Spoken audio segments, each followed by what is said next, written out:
This is 1480 KRAE Cheyenne. Also being heard on translator K266CC Cheyenne at 101.1 FM. Right now on 1480 KRAE, it's time for the Pro Show, featuring the only father and son sports talk show talking about the local sports scene as we take a look back and look ahead to upcoming events around our area. The Pro Show is on now, right here on 1480 KRAE. And good morning and welcome to the Pro Show. I'm Larry Proietti along with Nick Proietti, and we are going right to the phones. Unfortunately, she cannot be in studio with us today, but we get a chance to talk with LCCC women's basketball coach, Lady Golden Eagles head coach Ayana McWilliams, 16-7 overall, 2-2 in conference play. Coach Mac, always nice to talk with you. And, well, let's get right into some hoops. Lady Golden Eagles a little bit in a slump right now. Again, you're seeing it better than we are. What are you seeing right now that's causing that slump for your Lady Golden Eagles? I think, honestly, we just got to get back to just putting our hard hat on and putting our head down and just continue to work. I think we're allowing a lot of outside influences to kind of take away a lot of our energy away and a lot of our focus away. So, again, we just got to get back to just focusing on the task at hand and not allowing outside factors to kind of pull away from us right now. Coach, are you kind of concerned a little bit about the turnover situation? Again, a perfect world is no turnovers in a game, but when you're into the teens or even into the lower 20s, that has to be a little disheartening to see that on the floor. I talk about this all the time. Obviously, we want to get back to, again, taking care of the basketball. I still don't feel like we've done a really good job of that overall this season. But like in last night's game, we had 13 in the first half, but came out in the second half and did a much better job. I think only creating like 5 turnovers in a half. And we know that's a major part of what we think it takes to be successful, so we got to just do a better job with handling the basketball. Coach, as we've seen over the past couple of weeks, right now, again, 1-3 for LCCC in the past 4 contests. 2 losses as well, 2 at home, where, again, at that prior point, again, we're undefeated at Story Gymnasium. Let's go back as you were talking a little bit about last night's match. Again, had a chance to go over to Story Gym and watch that event against Western Nebraska. Lady Cougars, as we've seen in years past, whether it was under head coach Chad Gibney, again, now the new Lady Cougars, they're a phenomenal outfit. And Coach, it's something that in that first half, your team spotted a lot of points on that board where, again, as much as that second half effort was close and almost got that victory last night against the Lady Cougars, it's something that you can't spot that team double-digit figures early on in a ball game like that. Oh, no. Again, Western Nebraska has a history of just having a really solid program. We knew that coming in. It doesn't matter who's on the other side of the basketball. You can't spot those kind of points, and you can't come out as flat as we came out. But like you said, in the second half, we came out and played more like ourselves. It was a little bit more characteristic of ourselves, and we found ourselves right back in a position to be successful. We just, again, took so much energy trying to come back that we struggled down the stretch of the game. Last night's loss mattered towards the overall, but not towards at least division standings, which, again, we keep an eye out right now, where regional tournament will be here in a few short weeks. Right now, as it stands for LCCC, find yourself in 4th place, just behind Northwest College, Western Wyoming, and the team to beat right now, which, again, will be in town coming up tomorrow night at the Story Gymnasium, is Casper College. Looking at standings right now, 4 games into division play. Surprised of how things are shaping up, or what's your take on at least division standings right now here in Region 9 North? We all know this. We talked about this early on, that the Region North is a powerhouse, and every night it's going to be tough, and our schedule doesn't get any easier from this point forward. And, again, you expect to struggle just a little bit, and we would have hoped to have come up victorious while here at home, but we didn't. So it's just one of those things we got to still continue to approach it one game at a time and just look at it that way, not look at the big picture. Just come out, focus, and take care of the task at hand. And then, obviously we'll see where we are when it's all said and done. Coach, over the last 4 contests that you've had, it's been a slow start. So I guess, asking you the question, what is the reasoning for the slow start? I mean, again, they're doing the same warm-ups as the opposing team, but for some reason, Lady Golden Eagles, that first quarter, if we can throw the first quarter away, Lady Golden Eagles are in pretty good shape. I'd rather not to go into specific details, but at the end of the day, like I said, we're allowing too many things on the outside, the things that we can't control, take away our focus at game start. And, again, we just got to find a way to just focus on what we can control and take care of those things. And if we do that, obviously win, lose, or draw, I'll continuously be proud of the effort that the girls put out. You know, Coach, and I'm not going to mention any names, couple young ladies right now are going through, baseball players. Everybody goes through it once in a while, a slump. How do you coach them out of these slumps? Again, you can say just shoot the ball, and and protect the basketball. But how do you, because again, it gets into their minds. You know it as well as I do, and sometimes it's that, I don't want to use the word defeatist attitude, but how do you build these young ladies back up to that confidence level that they had at the beginning of the season? Again, I think it's been continuously going on from the start, but it's now catching up to us. And honestly, all you can do really is, we just got to keep fighting adversity, man. And I don't have the magic pill that'll make them, change their mindset or change their focus. But they got to just keep hammering away at it, and that's always my message to them is, it's a team sport for a reason. And if your shot's not falling, then find something else that you can do to contribute. If your defense is not there today or you're just not feeling it today, find a way to bring energy. Find something else that you can contribute. And, again, it may not be something that necessarily show up on the stat sheet, but, again, find a way to contribute to the overall energy and focus of the team. Coach, I want to spotlight one player that I've seen for the past couple of home games, and again, she really stepped up at least last night against Western Nebraska, and again, someone that you brought in last season, again, Shannon Niles, freshman right now for LCCC. At the point right now, she has just been a phenomenal athlete. Talk about, again, her ability, her presence on that court for LCCC when, again, you step out and oppose, again, a Region 9 opponent this season. Shannon's a super heady kid. Honestly, her best basketball is ahead of her. She's playing super solid for us right now. And, again, sometimes that stat sheet doesn't always show her impact. But I can't wait for that breakout game. Me and my assistant coach say just before every game, it's like, I can't wait till this kid have that breakout game. But, again, what she's been able to contribute, just being level-headed and being a leader for us, man, it's second to none. Coach, as I alluded to, coming up tomorrow night at Story Gymnasium, we get another home contest as you got a string of home games at Story Gym here in the month of February. We got number 17, Casper College Lady Thunderbirds in town, 21-3. They are unbeaten here in Region 9 North, play at 4-0. This is a team where in years past, again, LCCC has struggled, but we have had that top 25 upset here in Cheyenne against the Casper College Lady Thunderbirds. Let's preview this contest of what is it going to take down this top dog to at least elevate LCCC within this Region 9 North standings.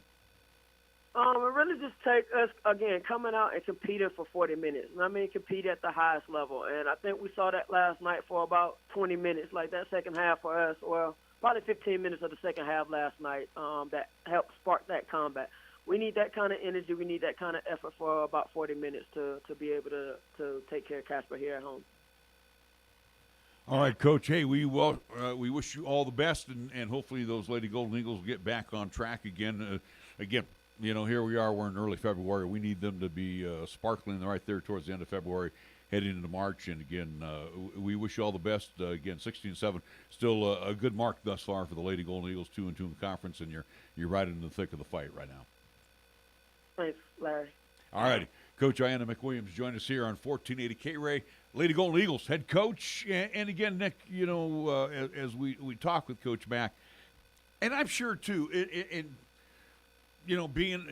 she knows it, too, being a former player and now being a head coach, there is no magic potion you can, sprinkle on your kids right now. But 3 out of 4 on the L side. And again, I even go back to the Western Wyoming game. We didn't know. Again, because they have been like the doormat of the Region 9 North over the last few years. And, got an infusion, new culture with Coach Wenson departing. And the Lady Golden Eagles, I don't think they scratched that one on the scorecard that was going to be a win. But they did not perform well in that game either against Western Wyoming. And except for Eastern, Lady Golden Eagles are just right now been struggling with the basketball. Eastern, who again is at the bottom, who again is now kind of that doormat team this season, which again is a surprise compared after what they did last year to Central Wyoming. So it is what it is. But for LCCC, again, as Coach Mack alluded to, of again, off-court issues is tough to at least deal with or again try to solve. Again, we're not going to speculate. Again, that's up to Coach Mack again, and those players again decide if they want to talk about that. But it's something that again. That focus of what is going off the court of maybe life events or again schooling that's more important than the game of basketball does kind of play a role, and that's kind of the unfortunate thing where this team had high hopes going into divisional play, and again they still do. They're sitting at 2-2 as of right now with again solid victories, but again now we get into the meat and potatoes of this divisional play where you already saw again losses on the road at Northwest, home against Western Wyoming. You now host Casper College, who again number 17 in the land, 21-3, unbeaten here in divisional play. It's going to take a lot. You got to have full on 100% focus on that court if you want to take down this top dog team that is one of the best, is the best here in Region 9 on the women's side. So hopefully again the off court issues get settled down, things kind of get a little bit better for LCCC as we get close to that regional tournament time, because if not, it becomes concerning, especially the way that they have played here of recent. Again, I was at that Western Wyoming game, was at Western Nebraska last night. Again, it's slow starts that is killing this team. Yeah. They're putting themselves in at least 10-plus digit hole early on in that ball game and trying to work back into it. It's something that, against Casper, you can't spot them points. They're going to run away with that victory. And, again, they're going to go about 30 points at least plus on you on a score differential. Again, hopefully that is kind of the concern right now, is if they can turn around in time, get that off-court situations figured out, and become the Lady Golden Eagles that we expected out of this team, this potential 20-win winner, which, again, they still can be. They're 4 wins away from it for the first time in LCCC Lady Golden Eagles history. There's still that chance, but it is concerning just seeing how they are playing right now, where these games matter. Yeah. Even last night, even though, again, it was Region 9 South opponent of Western Nebraska, again, it still matters to that overall. And now as you get divisional play and you need that favorable seeding, even though, again, on the women's side, Region 9 North teams now will travel down to the South, which, again, will it be Otero? Will it be Western Nebraska? Will it be Trinidad State to host at least that Region 9 tournament? Again, to be determined. It's still early on in divisional play, but again, you need a favorable seeding. You want that top end seeding to avoid that first round play, potentially, that opening kind of contest of the weekend before, and kind of just automatically bid in. But we shall see. Again, not feeling, again, as we'll preview right now, that women's contest, which we've seen in years past. Again, Coach Ortmeyer, when he was taking control of the team, did get the top 25 upset against Casper in the RAC, is what we saw about 4 or 5 seasons ago. It took a lot. It took a lot of effort out there. And again, the off-the-court issues right now kind of weigh what has happened on the court. And you kind of worry that tomorrow's game might get a little ahead. Well, distractions aside, again, Lila Spring has pretty much carried this team on her back. She needs a little support. And as I mentioned, a couple of players, which I didn't name, are slumping right now. And again, we always know with the Lady Golden Eagles, they're always a little undersized when they're on the court. Again, they don't have that big 6'2", 6'1" pivot. And again, you could see at times. They matched well last night to an extent against the 6'4", 6'5", at least tall of Western Nebraska, which, again, the Lady Cougars do bring in year in and year out. Obviously, this is a different Lady Cougars team than years past. This is not the dominant Chad Gibney team. Again, they sit with the win last night for Western Nebraska, again, in Region 9 South, 15-8. They are 3-1 in divisional play. But, again, you had that opportunity, especially last night for LCCC on the women's side, that you were battling against the bigs that found themselves early in foul trouble. Mm-hmm. You had to claw back, though. Again, that first quarter was just deadly for LCCC. They made a game of it, but then Western Nebraska just found a way to shut the door, as they do kind of year in and year out. But, Monique Marcetic-Viteni, again, she's at, 5'9", 5'10", and, she's punching away inside. And there's only so much you can do. She Again, needs. they battle against the bigs, and Casper's going to have height as well too. But they're going to have outside shooting as well, and that's also been hurting the Lady Golden Eagles as well too. They've been struggling from the outside, turning it over. Again, a multitude of things that Coach Mack is scratching her head right now, going, "Hey, it's fixable." But the ladies have to rally around Coach Mack and do the game plan. That's pretty simple. Yeah, again, plain and simple as well for LCCC. Hopefully the off-the-court issues, again, are solved. Again, things come more positive for that team. But, again, in due time, will it be all of a sudden, again, night-and-day change for tomorrow night's game against Casper? We shall see. Again, this is a team right now, again, the last four is 1-3 with 2 losses at home and, again, 1 on the road against at Northwest College, which, again, against the Lady Trappers. Give them respect. We talked about it last week. Northwest is a much improved team. And you were right, and I was wrong. In that battle, that's going to be a competitive game when Northwest has to come down to Story Gymnasium. Wouldn't put it over that Northwest could pull off that victory again. Northwest, at least on the Lady Trapper side, looks very impressive. And that will have a lot of implications on the final standings. And here's the deal for tomorrow night with Casper College. To be real honest, Nick, in Northern play, Casper's kind of like the rivals. You got to get up for your rivals. And for this lady, is a rivalry? Not really. Again, where Casper has dominated that series for however many years. Again, LCCC has snuck in a couple victories, but again, it's few and far between. But your natural rival with LCCC is Eastern Wyoming. They're like the old Gillette Camels. Okay, everybody wants to beat Casper. You have to beat Casper College to make a name for yourself. Yeah, and that's what I'm saying. It's kind of that rivalry. Again, we used to have the Cheyenne and Gillette. Or Campbell County School. Always, that was a rivalry. This is where the Lady Golden Eagles need to, circle the wagons, get ready for this team, and again, they're going to have to play pretty much flawless basketball. But this team needs to get an attitude adjustment. They need to be angry on the floor.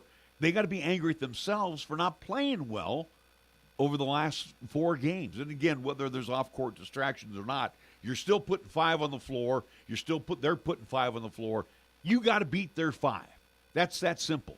And again, protect the basketball, board as well as you can, and doggone it, quit turning it over. Those turnovers have come back to bite LCCC big time throughout this little slump they're in. Like I said, it's going to be a tall task. Do I think that LCCC can pull off the upset victory at home? I just right now don't see it, again, especially just the way that they are slumping, again, with the off-court issues. Again, this is a team that's kind of, dealing with a lot of issues, at least little, things that, again, might be a little bit more important than basketball, so to speak. And, again, you're taking on a Casper team that is riding high, 21-3, again, unbeaten in Region 9.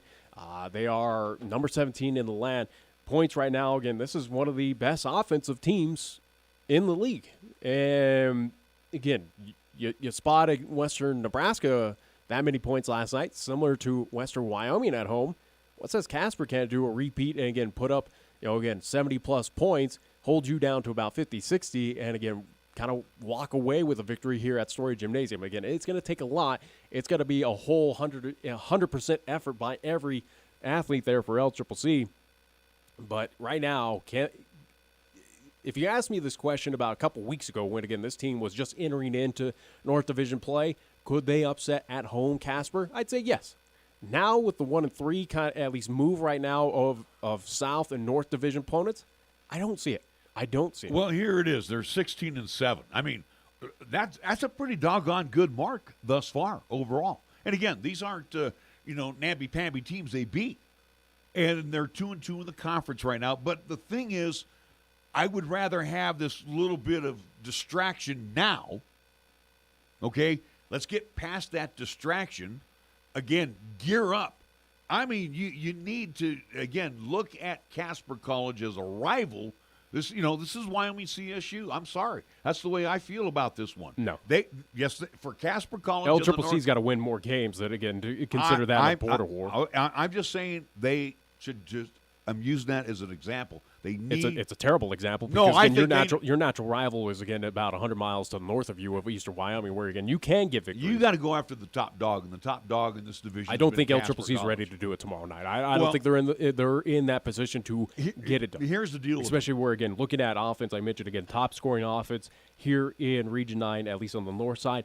You're talking also, too, facing one of the best defenses here at Region 9, not just the north and south. Again, one of the best here in this region, holding opponents to 59 points. Sweep those the last 4 games under the How carpet. How can you? Again, you Yeah, but you got to bounce back. This is what we want to see. That loss was 2 days ago. This is what we want to last night. This is what we want to see about the Lady Golden Eagles. Are you ready to answer the challenge? I don't think they are.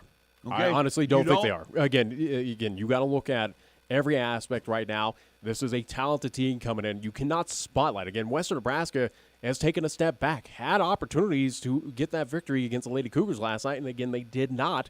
You're now taking on a team that is the best in the region, is the standard bearer here, and right now, again, how this team is performing, even with the benefit of being at Story Gymnasium, I don't see it that LCCC can pull off the upset. I put the positive influence on Coach Mack, and she's the one who can turn them around. 2 straight home losses. They were unbeaten at that point in time. Again, before they took on Western Wyoming, they've had now 2 straight home losses. Again, they are 1-3 in the past.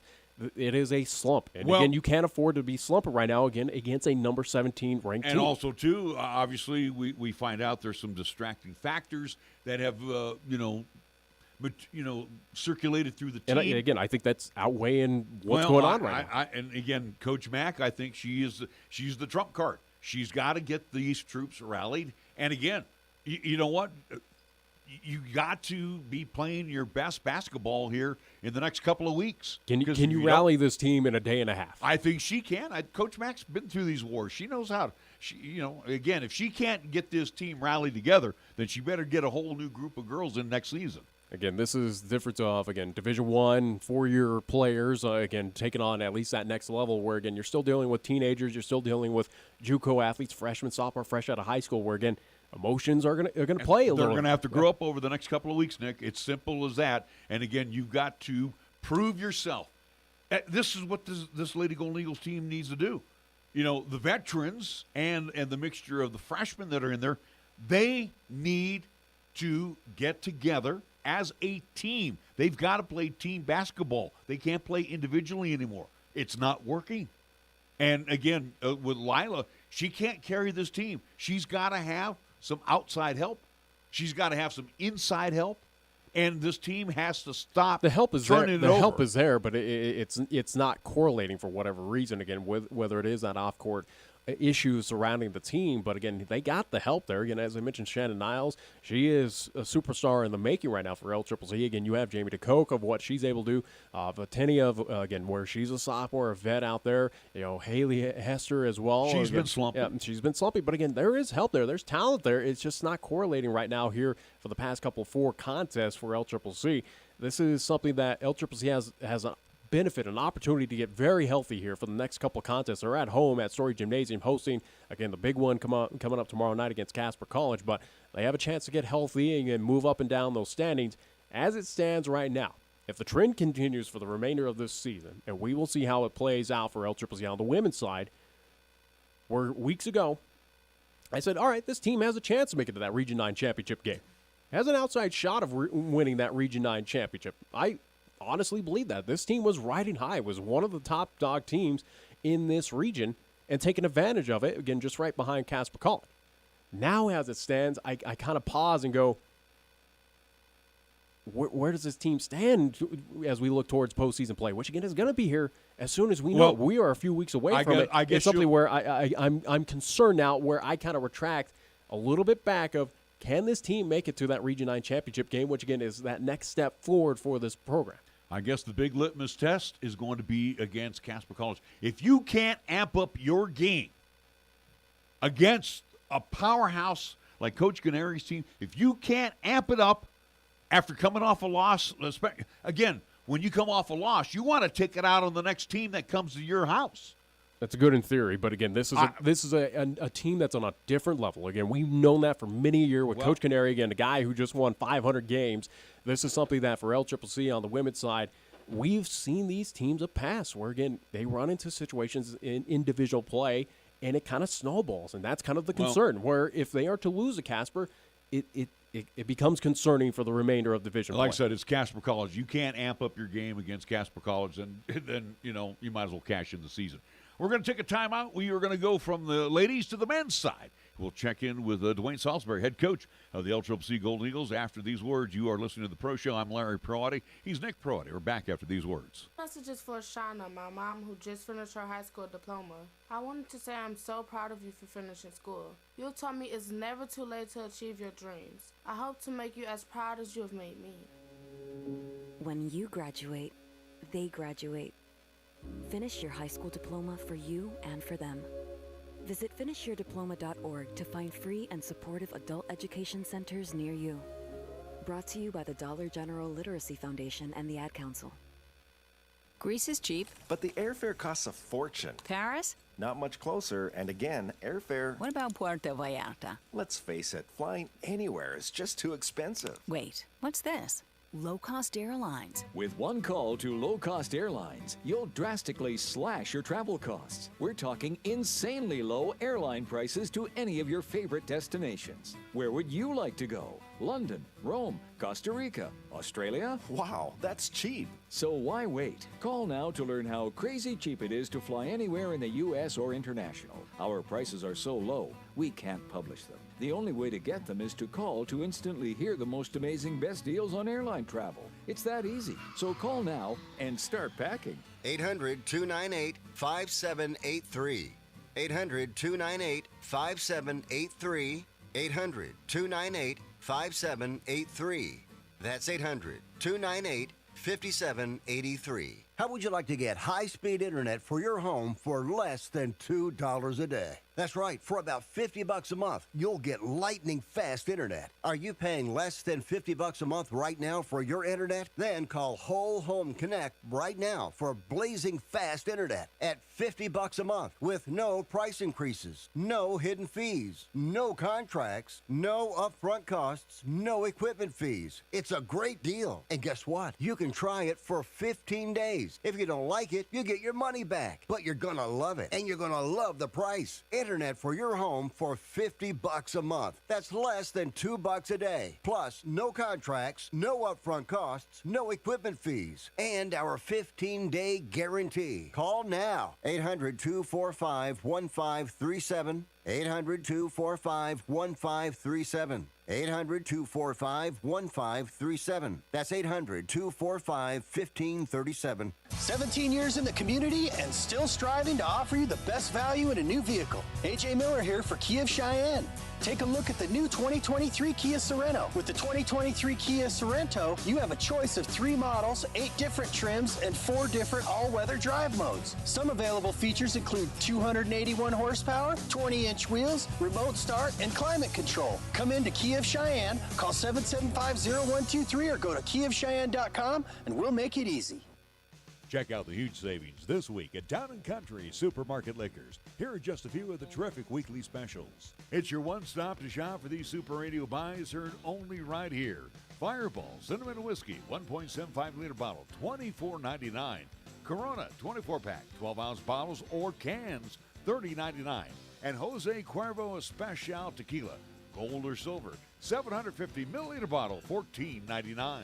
Town & Country Supermarket Liquors on the South Greeley Highway, Cheyenne's low-price leader. Hop into the K-Ray Time Machine each Monday through Thursday for the golden age of radio, featuring famous radio classics such as Jack Armstrong and Suspense Theater, along with pioneers in the entertainment industry like Bob Hope and Abbott and Costello, along with many other performers who've captured our ears many, many years ago. Join us for the golden age of radio Monday through Thursday, 8 until 10 p.m. on 1480 K-Ray, also 101.1 FM, and you can also stream all of our programming on 1480kray.com.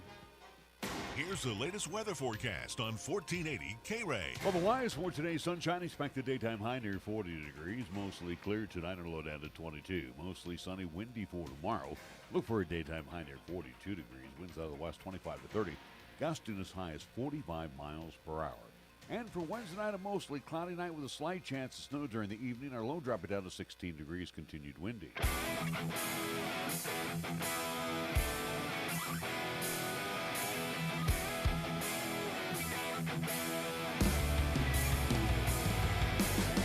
All right, we move over to the men's side, the LCCC Golden Eagles, and we talk with head coach DeWayne Saulsberry. Golden Eagles right now, if I'm not mistaken, 13-8 overall, 3-1 in conference play. But before we get into the games, and I was thinking about it as I was driving in, getting ready for the program, and we did East Central here at Story Gym, a week and a half ago, and I thought about the night, I think it was night or a couple nights before, where McCord put in like 48 points or something. But you look at a kid like X, and how do you, coach, find a guy who's 6'5", who is a point guard, a shooting guard, every position, a power forward, a center? How do you find the total package in a young man such as X? You know, I like to say it was great recruiting. Well, you've been around this for a long time, you know. But, you know, I mean, a lot of the things he's grown into. So, you know, some of the stuff you see him doing now, he wasn't doing out of high school. He was, you know, playing more with his back to the basket. It happens in smaller towns when you have a more athletic kid. No matter what, they put him in the post. So the thing with X was finding out, you know, can he do more? Does he have more in his arsenal, so to speak? And he did. So then, you know, it's just all about practice and working guys out and him getting comfortable with doing multiple things on our team. Well, again, you got to love the comfortability as well, too, regarding X. So, again, let me follow up real quick here. Just want to follow up. You know, with him going to the next level, whether it's going to be D2, D1, wherever the case, he's kind of in that tweener range at 6'5". You know, what is that next level going to look for in Xavier McCord? He's definitely a Division I basketball player. He will be playing Division I basketball. He is a tweener, but what helps him out a little bit is his athleticism. You know, if you are 6'5" and you're not very athletic, then you are a true in between guy.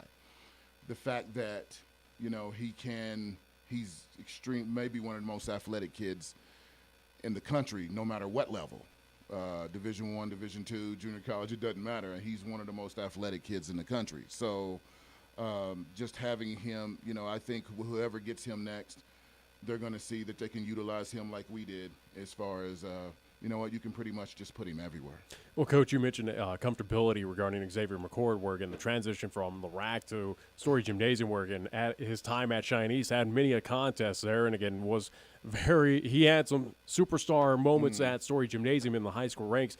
Now, as we're here in divisional play, he's really stepped it up again, got close to the Eric Oliver, at least scoring record, a few, at least, contests ago. But, again, talk about comfortability at Story Gymnasium with him, of just knowing his surroundings and really kind of elevating his game in that building.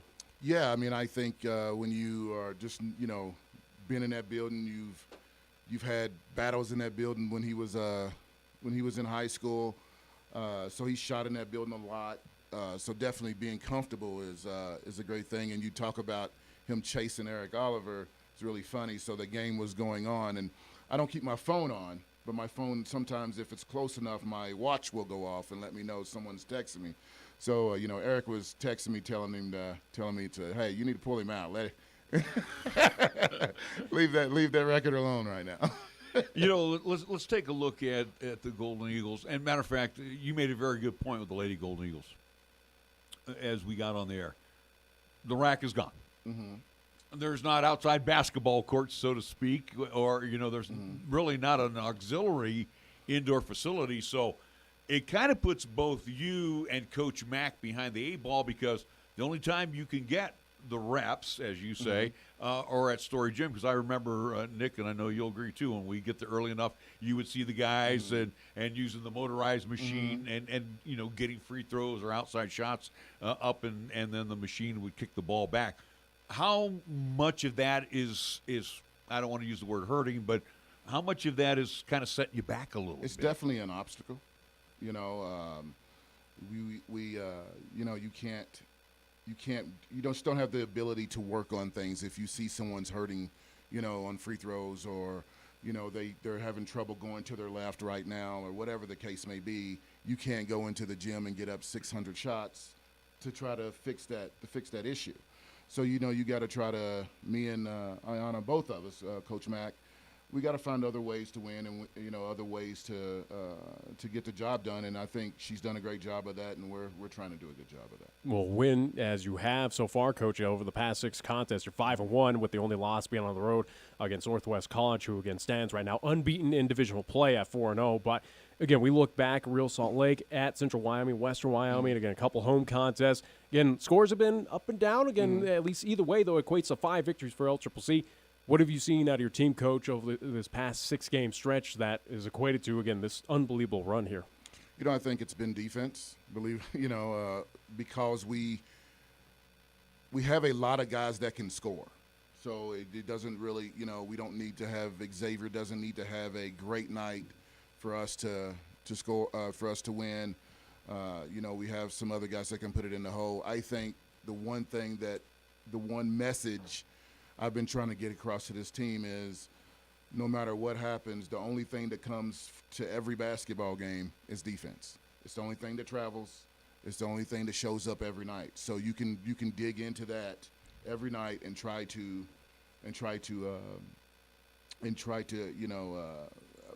rely on. Okay, we can't rely on shooting right now. We can't rely on free throws right now. We can rely on defense, and we have the length and the athletic ability to make it hard on some teams. I guess one consistent that you can always bank on is probably actually getting you a double-double every time he steps on the floor. Yes. That's been probably one of the consistencies of this Golden Eagles program, especially since Xavier McCord has been a part of it.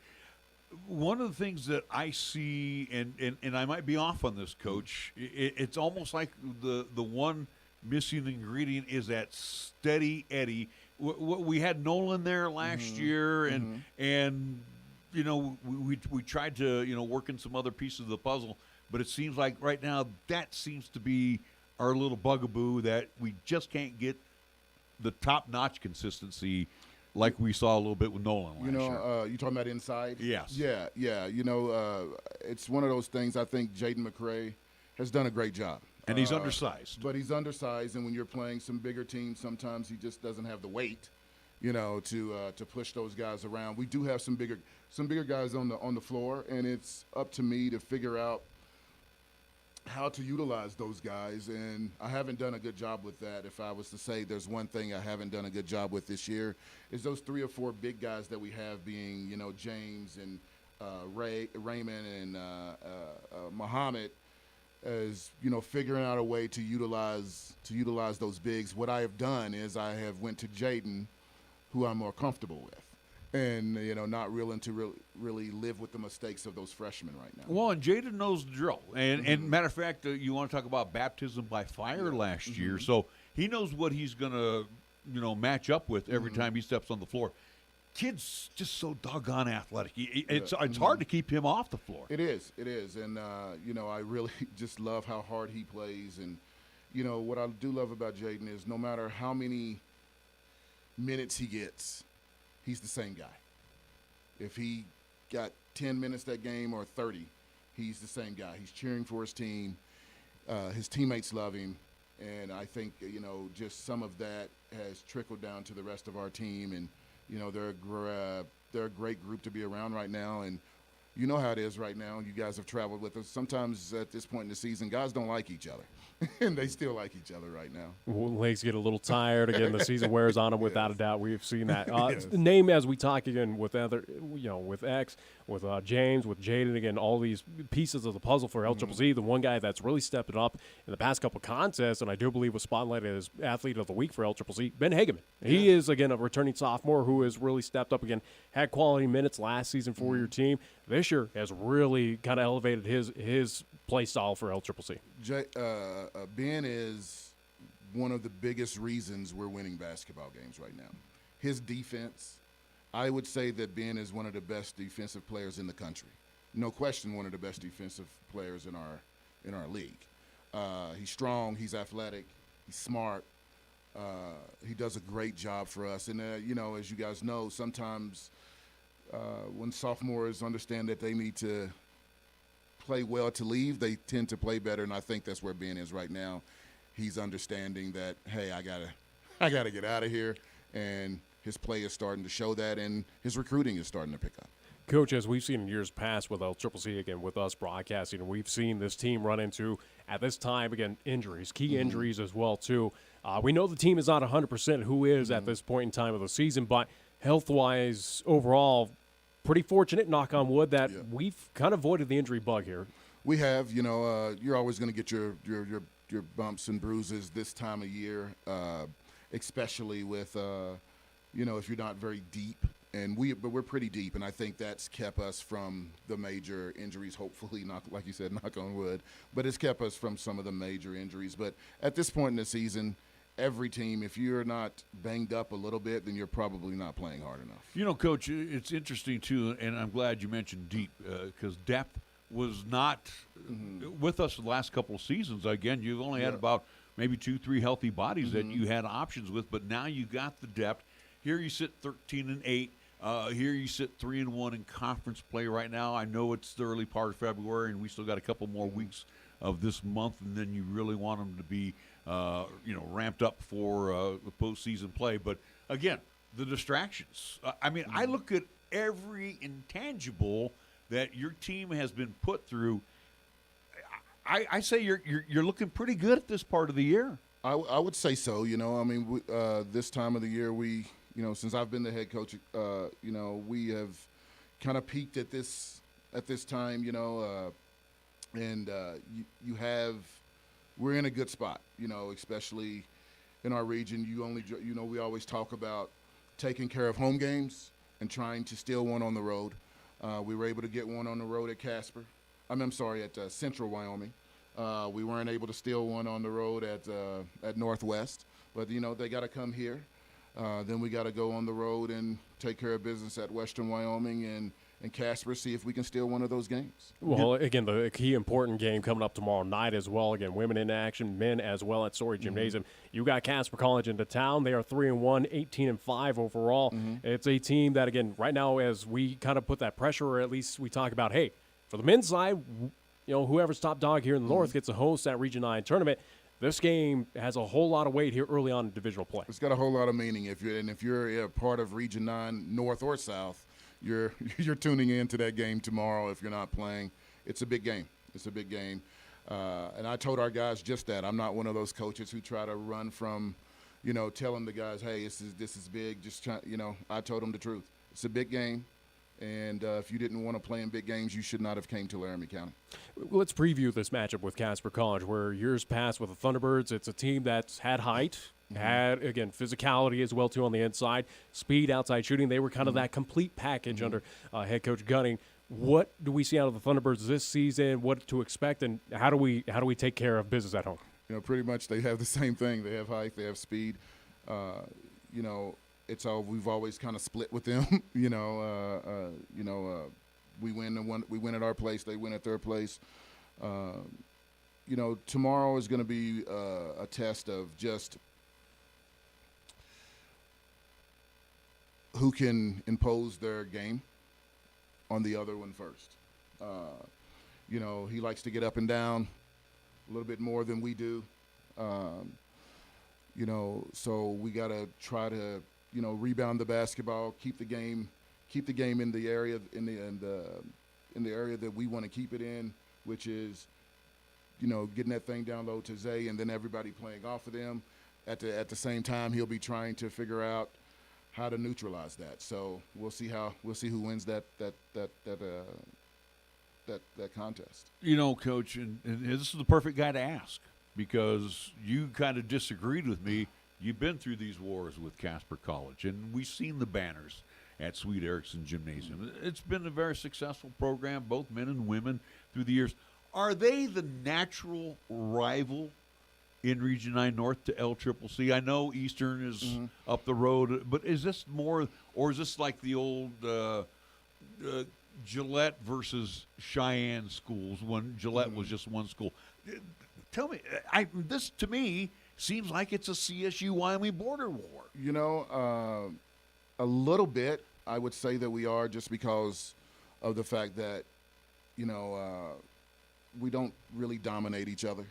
So there's that natural rival of who's going to win the game. At least since I've been here, they just really haven't. We haven't dominated them. They haven't dominated us. It's been a nice little battle. I mean, last year we finished with the exact same record, and we had to flip a coin to see who was gonna. So as far as Eastern Wyoming goes, I would say that's a little bit of a rival because of how close they are.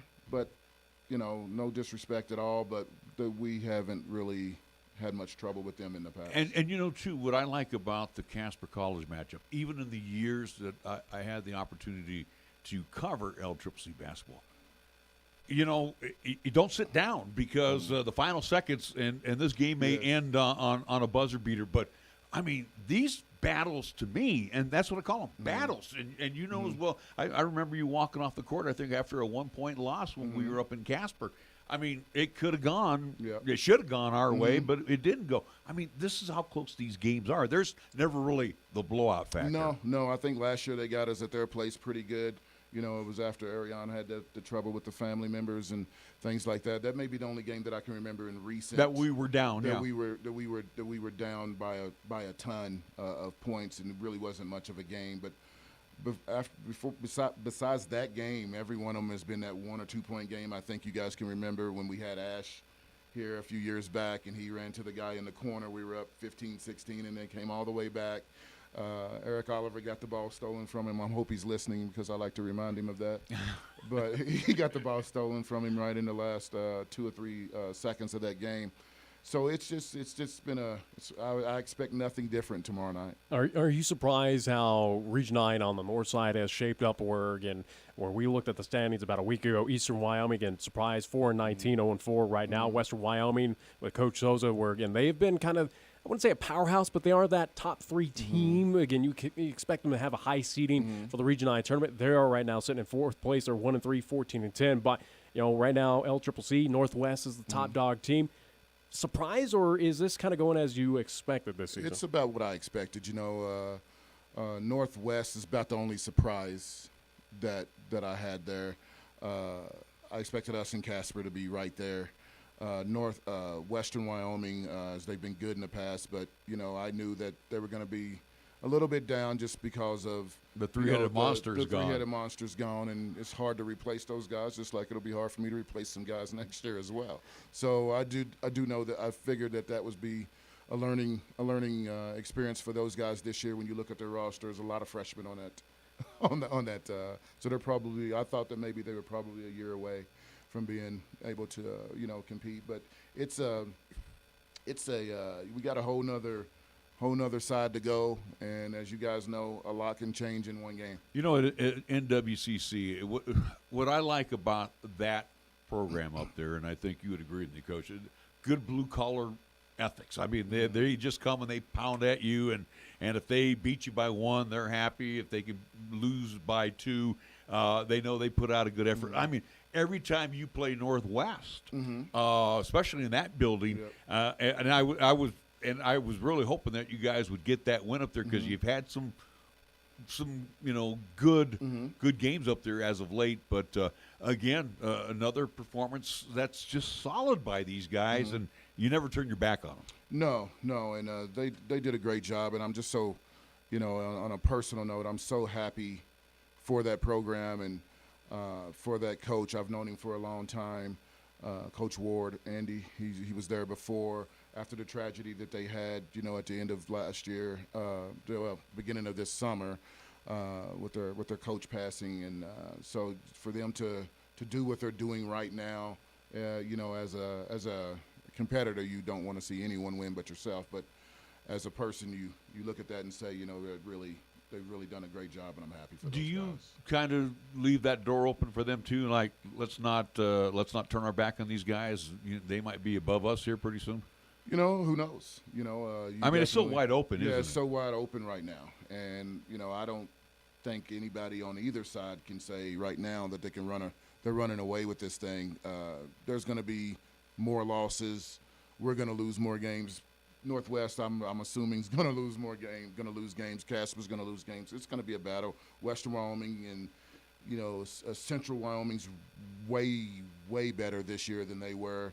I would expect those guys to win more games. So, next week, this standings could look completely different, and you may see Western Wyoming up there fighting again because, again, I love Sosa, and I know he'll get those guys turned around.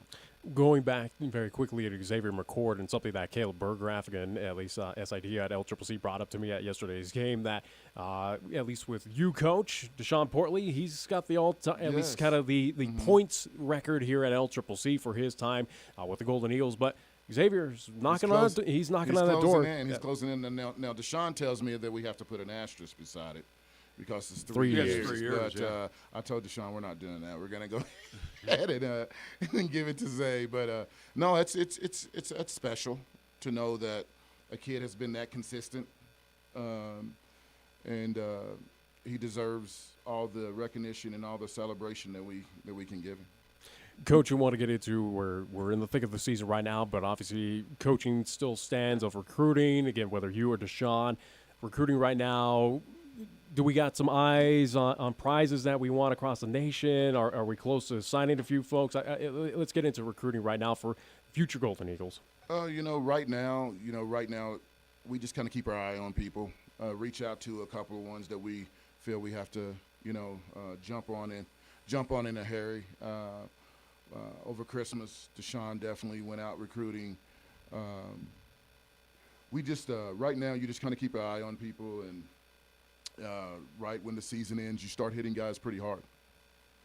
Coach, I want to go back to the Powell trip, and I've had this, Coach. I've had this conversation with coaches, especially on the high school side, when you have to go from Cheyenne to Sheridan, or when we've been with Pine Bluffs and you got to go to Shoshone. Again. And these are younger guys, obviously, but for our young men that are making these trips, talk about how much wear and tear that is, too. Because, again, as you get to the collegiate level, schooling is a lot tougher as well, too. How tough is it that you're demanding of these guys, especially, and I've been on that bus ride, so I know it's a long trip. You do break it up, but bottom line is, how taxing is it on these guys? It's really, especially this time of year, their bodies don't want, your body's sore, your mind, you're fatigued and you're, just fatigued mentally. But that's what makes, that's why, if it was easy, everybody would do it kind of thing. So you have to keep pressing how important education is, and if you want to move on, how important graduation is. And with Laramie County, there's a lot of help as far as a lot of resources as far as, tutoring services and writing centers and that kind of thing to really, really help these guys out.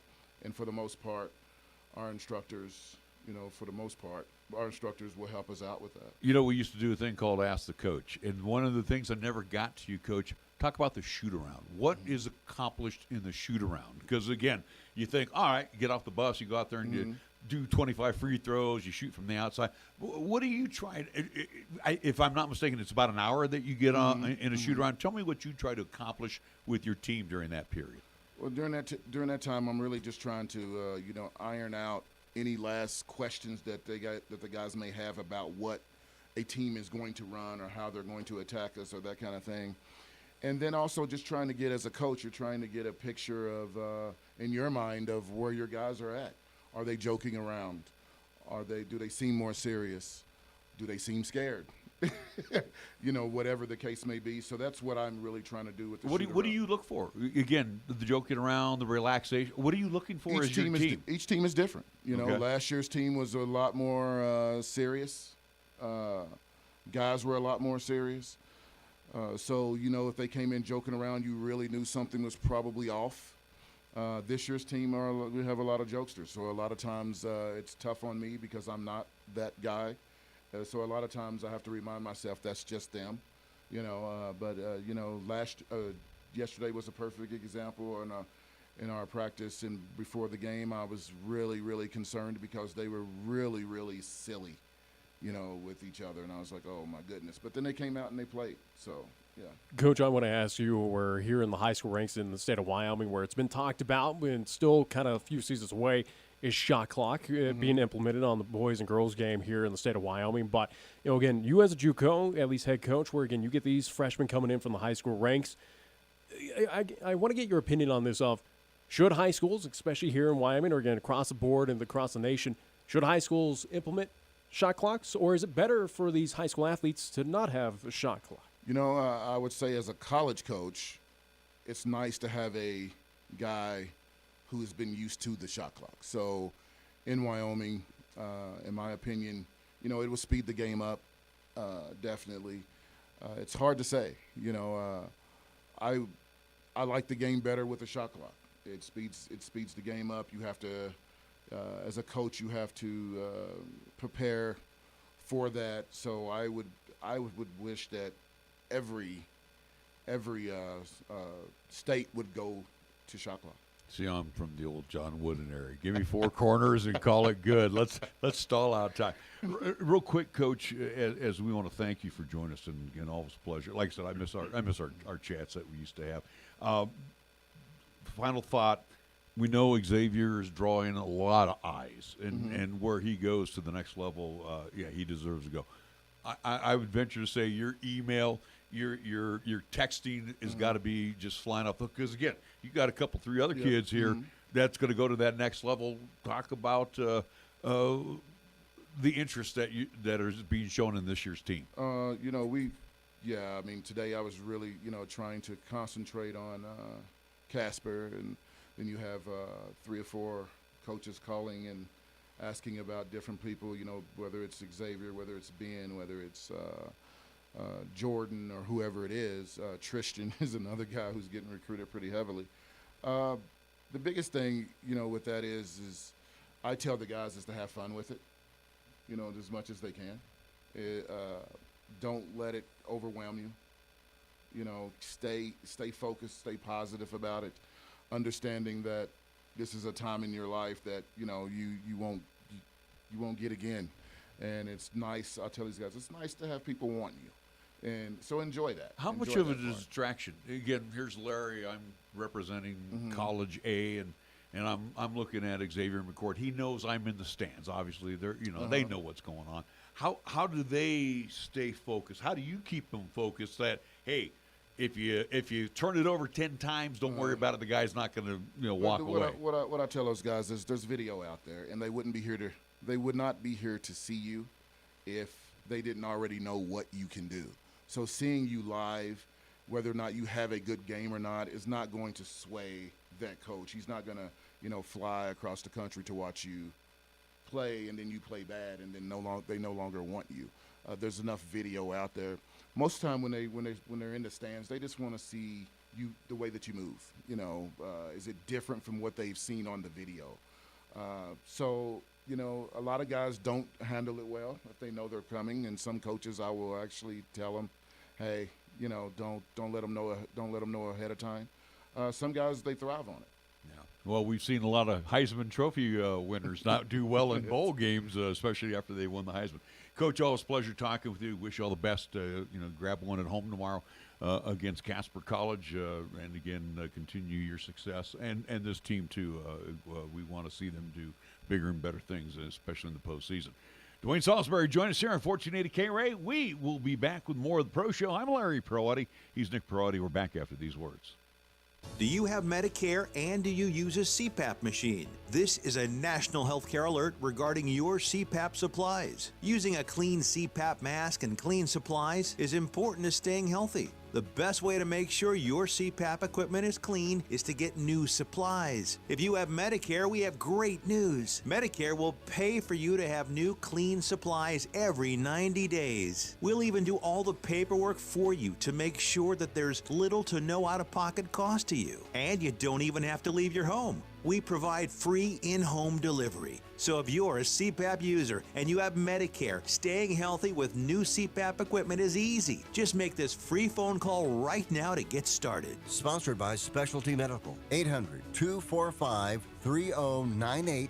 800-245-3098. 800-245-3098. That's 800-245-3098. I'm Brandon Warner with the Silent Witness Crime of the Week. The Laramie County Sheriff's Office is seeking information related to a burglary that occurred in the 4200 block of Road 222. Between December 23rd and January 3rd, a trailer was entered and multiple tools were taken to include a Honda 2200 generator. If you have information about this or other crime, call Crime Stopper Silent Witness at 638-TIPS or on the web at silentwitnesslaramiecounty.com. You will remain anonymous, may be eligible for a cash reward of up to $1,000.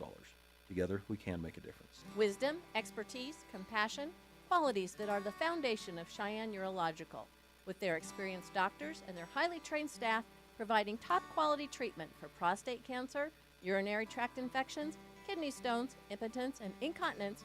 You can trust Cheyenne Urological to give you the highest quality urinary care. Now offering the latest in robotic surgery, call Cheyenne Urological at 635-4131. That's 635-4131. When you are dealing with the Coin Shop to buy, sell, or trade your gold, silver, or other precious metals, you will be met with honesty, fairness, knowledge, and exceptional customer service. The Coin Shop has been serving Cheyenne since 1982 and is a respected member of our community. Call David today at 778-7196 to meet privately or visit during regular business hours, Monday through Friday, 9 to 5 p.m. The Coin Shop, a dealer you can trust, 510 West 16th Street.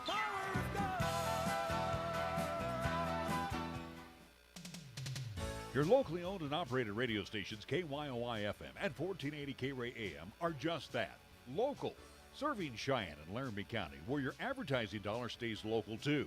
It doesn't end up in Colorado, Oklahoma, New Hampshire, or even New York. We conduct business here, we shop here, and we live here. And we support our entire community 24/7, 365. Just because it has a window dressing doesn't mean it isn't a facade. A reminder from KYOI and 1480 K-Ray. How would you like to get high-speed internet for your home for less than $2 a day? That's right. For about $50 a month, you'll get lightning-fast internet. Are you paying less than $50 a month right now for your internet? Then call Whole Home Connect right now for blazing fast internet at $50 a month with no price increases, no hidden fees, no contracts, no upfront costs, no equipment fees. It's a great deal. And guess what? You can try it for 15 days. If you don't like it, you get your money back. But you're going to love it, and you're going to love the price. Internet for your home for $50 a month. That's less than $2 a day. Plus, no contracts, no upfront costs, no equipment fees, and our 15-day guarantee. Call now. 800-245-1537. 800-245-1537. 800-245-1537. That's 800-245-1537. Here's the latest weather forecast on 1480 K-Ray. Well, the wise for today, sunshine, expected daytime high near 40 degrees. Mostly clear tonight and low down to 22. Mostly sunny, windy for tomorrow. Look for a daytime high near 42 degrees. Winds out of the west 25 to 30. Gusting as high as 45 miles per hour. And for Wednesday night, a mostly cloudy night with a slight chance of snow during the evening. Our low dropping down to 16 degrees, continued windy. This is 1480 KRAE Cheyenne.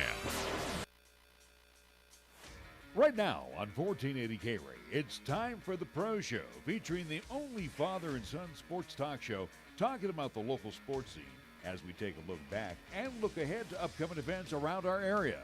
The Pro Show is on now, right here on 1480 K-Ray. And we welcome you back to hour number 2 again. Thank you to Coach Mac, Ayana McWilliams, Lady Golden Eagles head coach, joining us in hour number 1 as DeWayne Saulsberry also from the LCCC Golden Eagles men's program, just most recently joining us. Again, encourage you to come on out for Casper College. That one, again, you got your thoughts on the ladies' side, but it should be 2 good competitive games. And again, like I said, if the Lady Golden Eagles don't ramp it up for Casper College, then we got problems for the remainder of the season. Would I be surprised coming up tomorrow night at Story Gymnasium again with Casper being on the road? Would it be surprising if the Thunderbirds get a sweep against LCCC? Not really, to be honest. Again, you got very talented teams, both the men and the women, coming into Story Gymnasium. Like I said, I give the edge to the women, at least for Casper, to win that ball game against LCCC. This one, a coin flip on the men's side. As per normal. This again, yeah, it's a coin flip, and we've seen where, especially at the rack, LCCC has spotted this Casper team points, but has gotten back again. It was a second-half effort to get them close, but again, it would eventually become a losing effort against the Thunderbirds. This team, though, seems a lot different again. It's got depth. It's healthy right now. It's got all pieces kind of gelling together. I could see that LCCC on the men's side pulls off a close victory. Again, I toss out an 86-83 victory where, again, both teams just kind of scoring bunches. Yeah. But I believe that it's going to be a close game. And I think LCCC, again, the way that they're playing right now, comparison to the women, the men's side, they're firing on all cylinders, and Yeah. I think they can get it done. And again, this game, that means so much regarding the standings here early on. This kind of separates them and the rest of the pack to an extent where their eyes are set on that number one spot of the undefeated, at least in division play, Northwest College. This has huge implications of, again, trying to distance yourself on the standings and go after that number one seed. Well, and I'm glad that you spotlighted Ben Hageman. Again, Ben, we saw last year quite a bit, and you could see his development throughout the course of the season. Right now, he's one of those guys that kind of takes the pressure off Xavier. Because, again, you can't just obviously, your game plan is to focus on McCord. If you could shut him down, you should win. Yeah. But now when you have other players stepping up, like a Ben Hageman, who can go off on you that quick, again, it takes a lot of the focus off him. So I think it makes LCCC a well-rounded team. Yeah, as I say, that's the difference of this team compared to years past where, again, you had to rely on one singular guy to at least be that centerpiece, where right now you have many pieces out there that can be that superstar to pick up, again, whether it's rebounds, offensive points, big defensive plays. Again, you got key pieces all around. So that's kind of the key difference here of this year's LCCC team, of that it's a well-rounded team. It's got depth on the bench, and barring any injuries, again, hopefully, again, they are able to avoid the entire way the injury bug. This is a team that could, again, come away with that number one seed, host that Region 9 tournament at Story Gymnasium, and could have a nice deep run, if not win that Region 9 championship. I think they have it within them if they continue to gel. And again, this team's only getting better as they move forward. And one of the things I've said, especially on the high school side, you got to have the depth. LCCC this year, and again, for Coach Saulsberry, he can look down his bench and he doesn't have 2-3 options. Yeah. He's got 4 or 5 options that he can go to, and everyone that comes onto the floor from needs to contribute right away. And like I said, the 5 that he's got on the floor right now are making life so much easier for McCord, where he can maneuver around. And again, he can be in that shooting guard situation. He can be in that power forward situation. He can move right there in the middle. The guy is, he's the total package. And I really enjoy watching him, like I said. I can hardly wait for that game coming up against Casper College. 5:30, 7:30 again live, at least tomorrow night at Story Gymnasium. You want to say Casper. live like Gary, huh? No, I was not going to say that because I know better. Because, again, we are not doing that. Again, we are focusing on high school this year, which, again, is what we'll get into right now, or a lot of action where we did not go on the road this past weekend. Again, we took the opportunity to kind of take a break, again, avoid the heavy road travel, especially with the winter conditions that were around the state of Wyoming. But teams, all 3 on the road, coming at least this past weekend, especially take on the northeast quadrant, the likes of Natrona, Campbell County, Thunder Basin, Sheridan, the likes. And before we get to the boys, again, we'll get to the boys probably at the second half of hour number 2, but girls had their battles in a lot of these contests, a lot of these scores in Class 4A, and we'll talk 2A as well too. Burns was in action, Pine was not this weekend, but in the 4A ranks, especially on the girls' side, surprising how close some of these games were. Surprising that I'm not. I was a little not Sheridan. I wouldn't say shocked, but it's a little concerning, especially regarding East and Central. Well, here we go. First off, they had Sheridan, Campbell County on the schedule, Natrona. The deal, and again, I even look back at the trips that your sister used when she used to keep stats with me. We'd go up to Sheridan. That's again. No different than driving from Cheyenne to Powell. No. You got this long road trip. Again, it takes something out of you, okay? And like you said, weather conditions, the roads were not in A1 condition. So, again, you're kind of, as a high school kid, you're kind of stressing a little bit on that road trip as well. But you look back at Cheyenne East, and Cheyenne East, to me, the Lady Thunderbirds showed the moxie. That's why they are the two-time defending state 4A champions, where they can go to Sheridan. That is a tough building to win in. Trust me. And the Lady Thunderbirds came away with a 2-point victory, if I'm not mistaken, over the Lady Bronx. And to me, that win was huge. That is, of your wins this season, leading into conference tournament, that is your biggest win that you can put on your belt right now. I don't know about that. Is Sheridan the best team right now in the Northeast? No, quadrant? I'm talking about just from that road trip, Nick. That road trip is killer. Trust me. Without a doubt. But again, Cheyenne East, Central, and South all have to make that road trip once again to see those other Northeast quadrant teams later on. But it's something that, again, looking at Friday's action right now in Class 4A, Central taking on Natrona County up there at Natrona. Central comes away with a 5-point victory in that one, 65-60.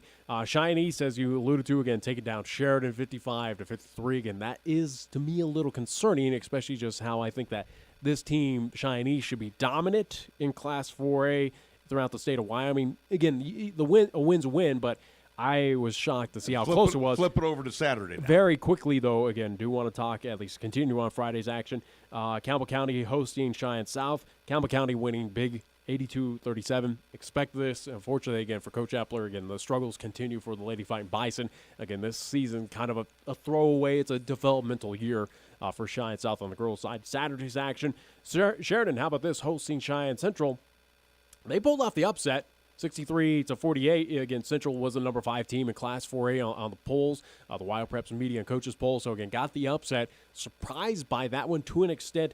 East winning by 10 points over Natrona County, 68-58, and Thunder Basin defeating Cheyenne South, 69-39. So that's how Class 4A shaped up on the girls' side for all three of our, at least Cheyenne schools.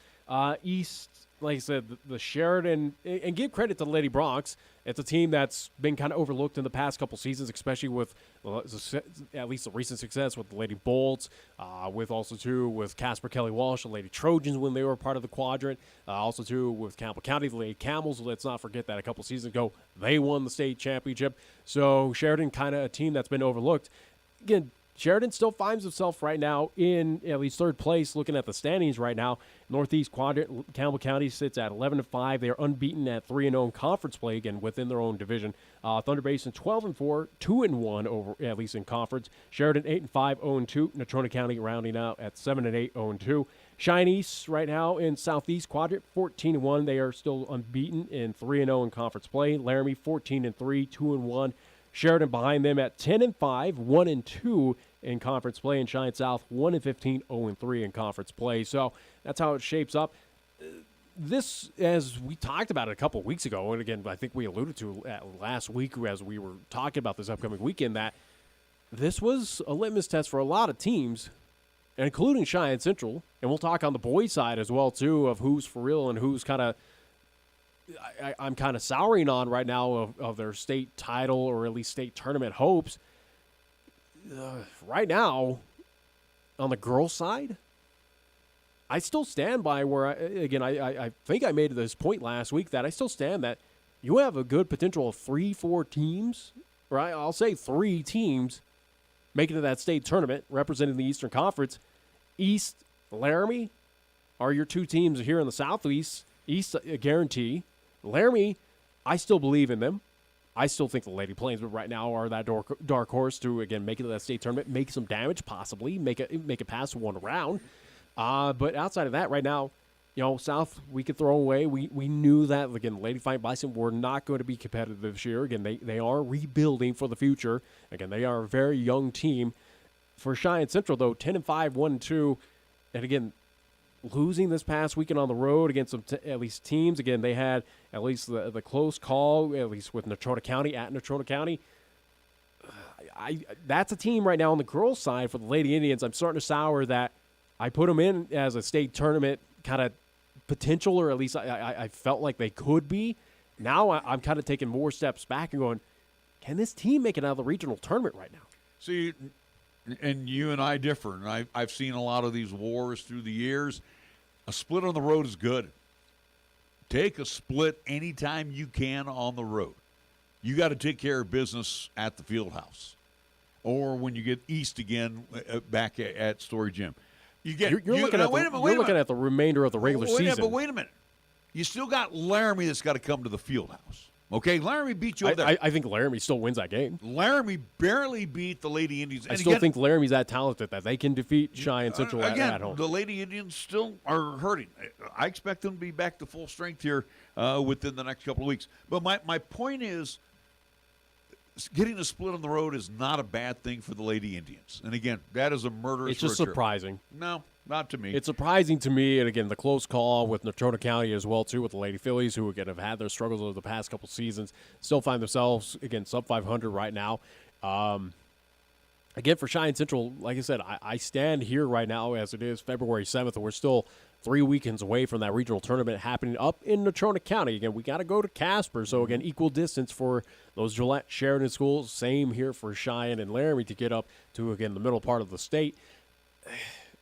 East, like I said, on the girls' side right now, here of our 3 high schools here in town, East right now I put as, clearly they are going to the state tournament, without a doubt. If they don't, it'd be the surprise of the century. And for Cheyenne as Central, the number 1 seed, too. For Cheyenne Central, I now, as I see as this team kind of continues on, again, it stems back from the crosstown battle with them and East. For the Lady Indians, I'm starting to walk back of my, not so much guarantee, but my thoughts of, can this team make it to the state tournament? I don't think so. And again, I think it's going to, as we saw this past weekend, and again, we will see when these teams come on down from that northeast quadrant and how they fare here in town. But for the Lady Indians, they got a lot to improve on. They got a lot to do to get better to get to that state tournament. And that's a concern right now, is that there's 3 teams up in that northeast quadrant that are, I feel like, are still some of those spots away from, again, a Cheyenne Central team that, again, at the beginning of the year, we kind of said, all right, I would agree. I wouldn't See, be the surprised. Lady Indians, Nick, have not been all season long totally healthy. When this team gets totally healthy, are they going to be a great team? No, they're going to be a very good team. They're not going to be East. But when it comes to postseason, can they get past, again, the other East Conference teams that they're going to face off against? I think they can beat Laramie. And again, we'll hopefully, hopefully we get that neutral court, again, a completely different thing against and Laramie. You know what? And again, Natrona, and it's kind of funny with Natrona, you never were in the dungeon where I've called games from there before. The new facility is just as bad. And again, these scores are not indicative of how good these teams are. It's a tough house to play in at Casper Natrona. So the deal with the Central Lady Indians, I'm not even concerned about them right now. I am. They'll get healthy. And again, this weekend, we'll see what they're made of. Like I said, I think the issue right now here in the Eastern Conference on the girls' side is that you have 2 guarantees, in my opinion, here in the Southeast Quadrant. See, you're guaranteeing Laramie. I think Laramie is, again, you for whatever reason, you keep on disrespecting this Lady Plains team. They're 14-3. They're 14-3 for a reason. Don't guarantee it yet. I can't. I feel confident right now, again, seeing some of these scores from Laramie on the girls' side, that, again, 14-3, I give them a lot of respect. Again, Cheyenne East guarantee here. That's 2 spots of the Eastern Conference to make it to the state tournament. And, again, I think in the Northeast, you got 3 contenders to fill 2 spots to round out this Eastern Conference of, again, 4 teams to make it to that state tournament, whether it's Campbell, whether it's Thunder, whether it's Sheridan.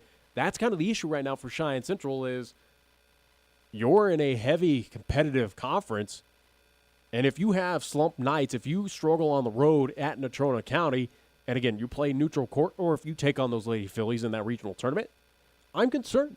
I don't think they have that effort right now, or at least, again, I there's concern that, again, these injuries, these up and down games that we've seen of recently might be a continuing trend going into the postseason play, which, again, we're 3 weekends away from that. Again, early March up there in Natrona County. Mm-hmm. That's the concern right now that, again, Cheyenne Central, yes, they're a talented bunch, but there are 5 other, in my opinion, talented teams above them in this Eastern Conference that are vying for 4 spots.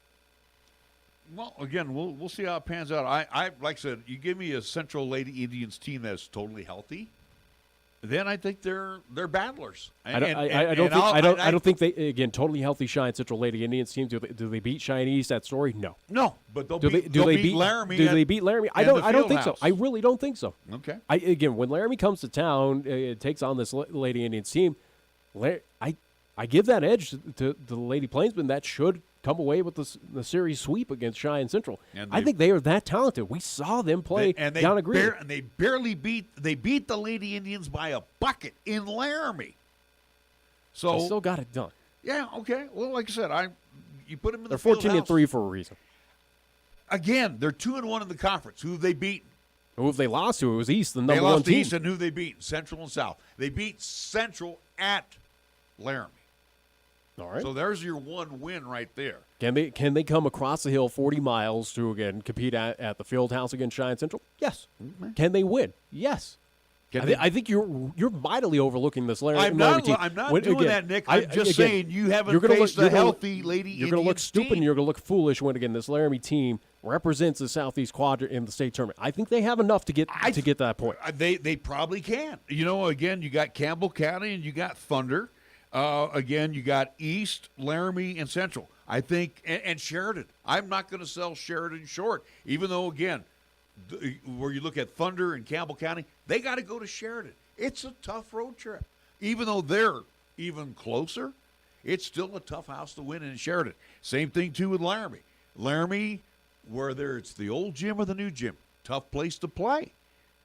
But you got to come house. They've done it on the road. They've done it at home. They've done it at neutral site. We saw it down in Greeley. They got this Laramie team has proven enough that they are for real. They're not the best team here in this quadrant. They're not the best team here in the Eastern Conference, but they're competitive. They're one of the tops. Again, with them, East, Laramie, Campbell County, and I toss in probably a Thunder Basin as well too. Again, they're up there with the top four here in this Eastern Conference, at least in whole. As we're close to, at least we need to take another time out. Just so let me state this: I'm not dissing on Laramie. I think they're a good team. You are. I'm not. I'm just saying. And again, you're going to look foolish when Laramie's in. You're giving up on the Lady Indians just because they lost. But they're too inconsistent. They split. They have issues. Again, we've seen that, and we were critical of their issues in Greeley in December. But they split on the road. Again, we saw these same issues in Story Gymnasium a couple weeks ago against Cheyenne East. They're still making those critical mistakes that, again, have not gotten figured out here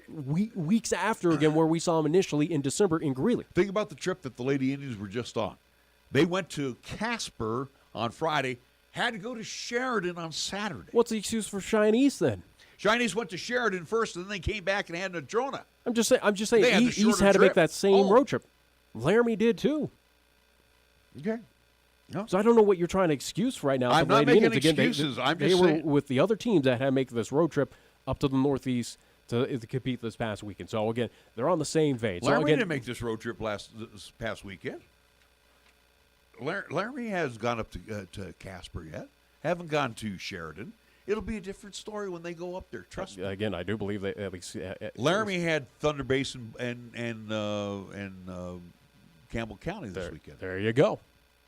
That's what I said. Again, I don't know what you're mixing on that one. So, anyways, that's how, again, the girls' action on the 4A side sized up there. Again, surprising with Cheyenne Central. East, again, the close victory against Sheridan, a little concerning, but getting it done even on the road. Very quickly on the 2A side, especially because we will see, again, the Battle of Laramie County coming up this weekend, Saturday, live from Pine Bluffs. We will see the Burns Lady Broncs in action. Pine Bluffs, both boys and girls, were not in action this weekend, so, again, they stand pat on the standings, and, again, did not have any contest.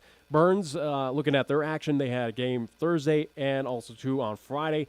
Burns taking care, or at least losing to Southeast. Again, this is a 1A team, but Southeast number one in the polls, taking down Burns, who is in Class 2A, 51-32. Douglas, how about this? This is, again, East even got to run for their money against this Douglas Lady Bearcats team. But Douglas 3A team, number one in their classification. Douglas winning huge against Burns, 74-18. Boy, so ruined them. Yeah, again, looking at the standings right now in Class 2A, we're looking in the Southeast Quadrant. Lincoln Fort Laramie sits at the top, 12-4, 2-0 in the quadrant. Burns 7-11, 1-1 in quadrant play. Lusk 6-9, 1-2 in quadrant play.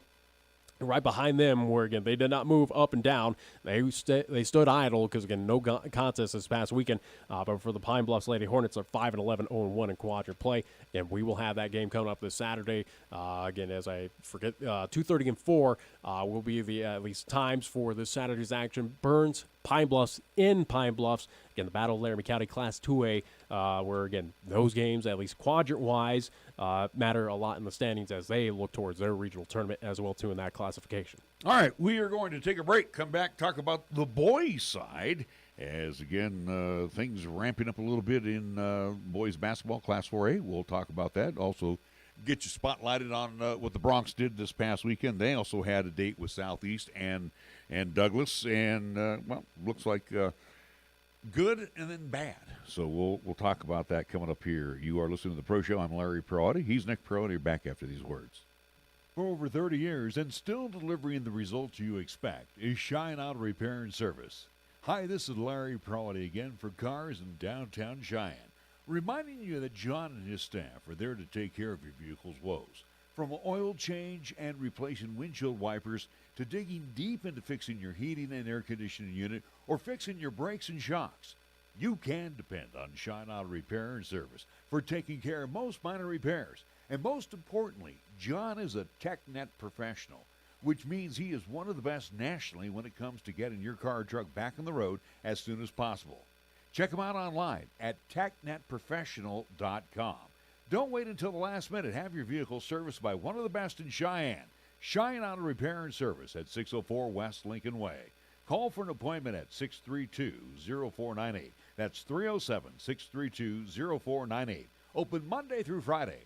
For almost 60 years, 1480 K-Ray has been Cheyenne's home for good times and great oldies. Add to that live play-by-play sports featuring high school football and basketball, along with LCCC men's and women's basketball. Now combo that with KYOY-FM, and you have Cheyenne and the area's only locally owned AM and FM radio stations. But we don't stop there. We also have 2 FM translators which serve the area with programming from both K-Ray and KYOY. And that equals a lot of bang for your advertising dollar. Radio yesterday and now today, along with our websites, web streams, and digital ventures, makes us your one-stop shop. For more information, please call Larry Proietti at 307-637-0301.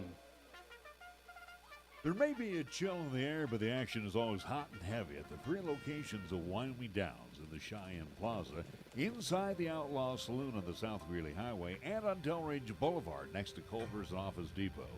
You can watch and place your pari-mutuel wager on a variety of simulcast horse races from the nation and the world's tracks. And check out the excellent selections of games offered by Wyoming Downs, where you can win a lot of cash.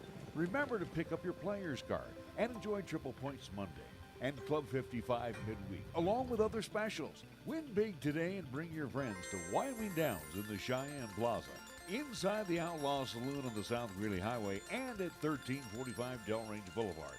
For more information, go to wydowns.com. Okay, we all have to wait for the big pro football game, but we don't have to wait for Burry Jewelers' 33rd annual Big Game Day sale going on now. Save 50 to 75% from Cheyenne's trusted jeweler since 1922. Don't wait. Stop in today and save big on every watch, every ring, every necklace, and every set of earring studs. This total liquidation sale is your chance to get that piece of fine jewelry you've been wanting. Stop in today and save. BurryJewelers.com.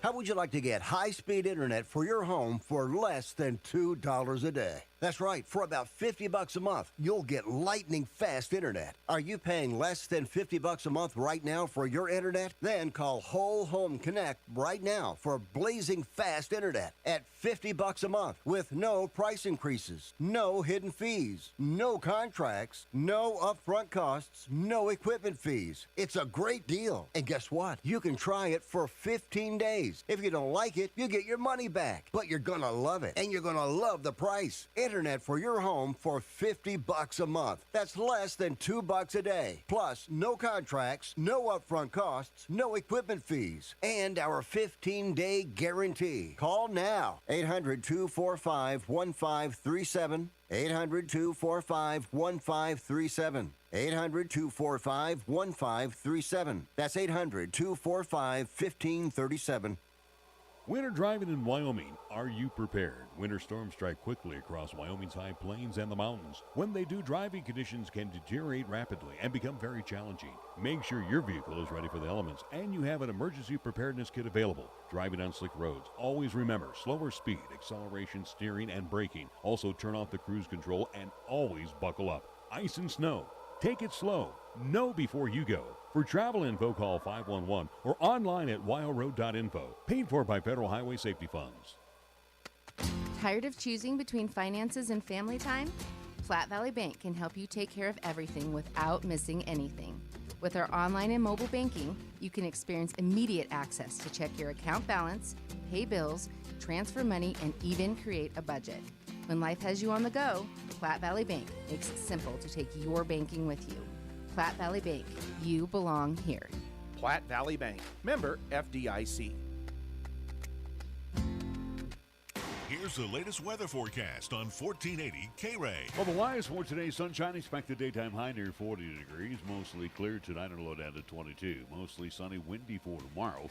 Look for a daytime high near 42 degrees. Winds out of the west 25 to 30. Gusting as high as 45 miles per hour. And for Wednesday night, a mostly cloudy night with a slight chance of snow during the evening. Our low dropping down to 16 degrees, continued wind.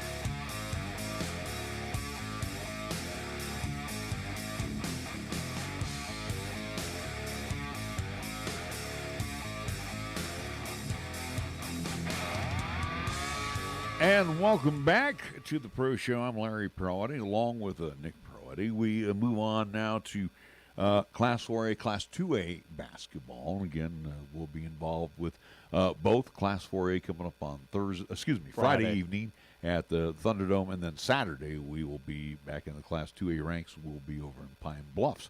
So let's talk about, Thursday, Burns Bronx. Again, Pine was not in action this weekend. Burns got a big win over Southeast. Again, you got to remember the loss to Pine Bluffs. But again, you're punching down to a lower classification where in theory you should win.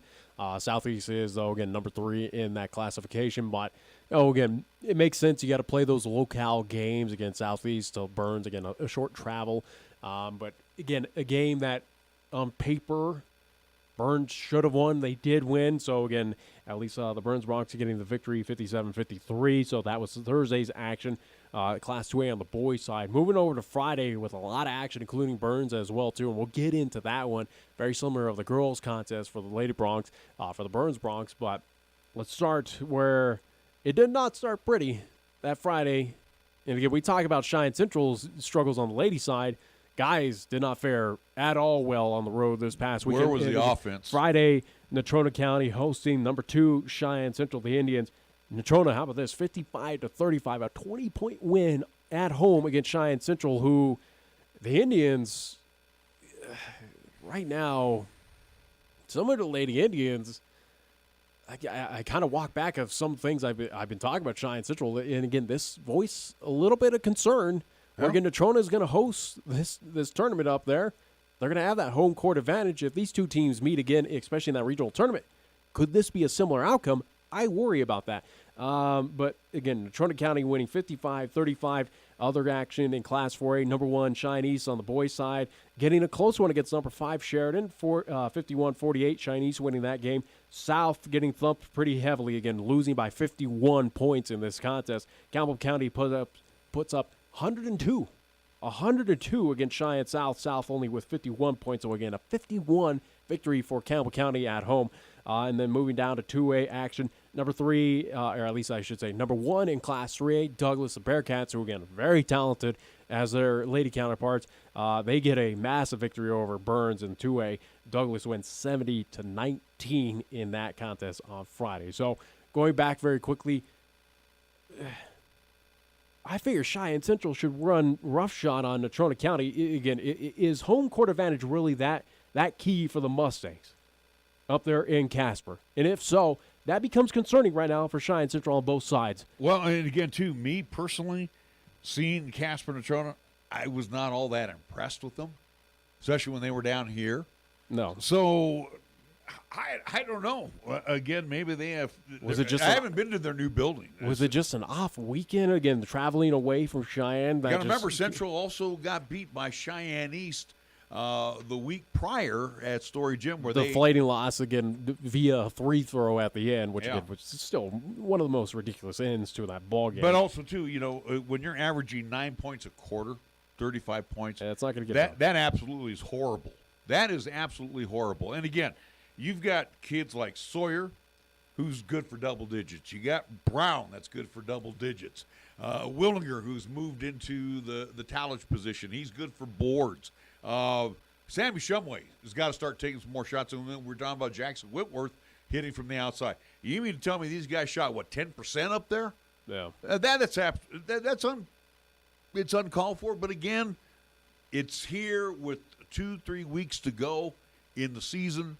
So if you're going to have a stumble, I guess that's the place to do it. And we'll get into Saturday's action right now where, again, Natrona County, do we stop and pause and give them a little respect even though they're dead last in the Northeast quadrant right now? Again, they sit right now 6-8, 0-2, I do believe, in quadrant. And they're not going anywhere. But I'm just saying, again, they're 6-8 right now. But, again, do we need to keep an eye on this Natrona County team?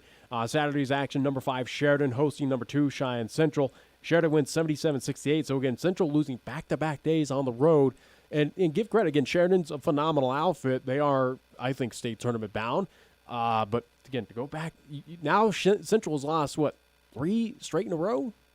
It becomes now a little concerning for the Indians of how do they fare for the remainder of the season heading into that regional tournament. Cheyenne East taking on Natrona County. This is where I say, do we need to keep an eye on the Mustangs? They beat Central. They got 1 point close to beating Cheyenne East, the number 1 team in Class 4A. Cheyenne East held to 37 points, Natrona 36. So, again, they held East to 37, Central to 35. That becomes a major concern if these two, again, East and Central, take on Natrona at Natrona for the regional tournament. Well, you got a heavy contest on your hands right now. And again, I'll go back to East, and it's easy enough to say with East, you have no depth. So, once and again, you moved your number 6 guy to number 5 with the injury to McAnally. You have Cam Hayes now, who was coming off the bench. You got 5 guys on the floor in Jackson, Mirich, Jolly, Hayes, and if I'm missing, who am I missing now? And Schlabs. After that, you go down the bench. It's not that talented. So Rusty Horsey's got some problems. And again, we just sat here and talked with Coach Saulsberry. He can look down the bench. He's got 4 or 5 guys. You may have guys on the bench, but they're not impact players. They're gonna eat up minutes without a doubt. Again, a little harsh on saying they don't have talent, but again, they're not at varsity. I'm just saying they're not at varsity level right now. See, don't put words in my mouth. I'm just saying they're not going to be impact players, and that's what I'm saying. Well, either way, though, again, for Cheyenne Central, for Cheyenne East as well, too, again, benches definitely for both teams I don't think are all that deep, again, with the injuries as well, too, hitting both. But, again, it is concerning now as we get into the thick of this Eastern Conference play. And, again, you take on some of these Northeast teams, you kind of stop and pause for both the boys and girls right now here in the Southeast Quadrant where I give a hell of a lot more respect than I was able to do again about a week ago to the Northeast Quadrant, to all 4 of those schools, that they're a lot more competitive than I thought. Where, again, I figured East would trounce over Natrona. East, again, won at least by 3 points over Sheridan. Expected that game to be close. But, again, Cheyenne Central to lose by 20 to Natrona, come back and lose to Sheridan. It's concerning right now. It is very concerning on this boys' side of what happened this past weekend. Hopefully, again, it was just a rogue weekend, that this was, just a bugaboo of just being on the road for the first time in quite some time for all 3 of our high schools. But it brings up a concern as now we look towards, again, we only got 3 weekends left. All right. 3 weekends left to make a move, and again, you got to prepare to see these teams again in the regional tournament. Here's your weekend this weekend for East and Central. You got Thunder Basin coming in, and you got Campbell County. Don't overlook. No, but I'm just saying for the Cheyenne East Thunderbirds. Clearly, Campbell County can score and put up 102 against Cheyenne South. All right.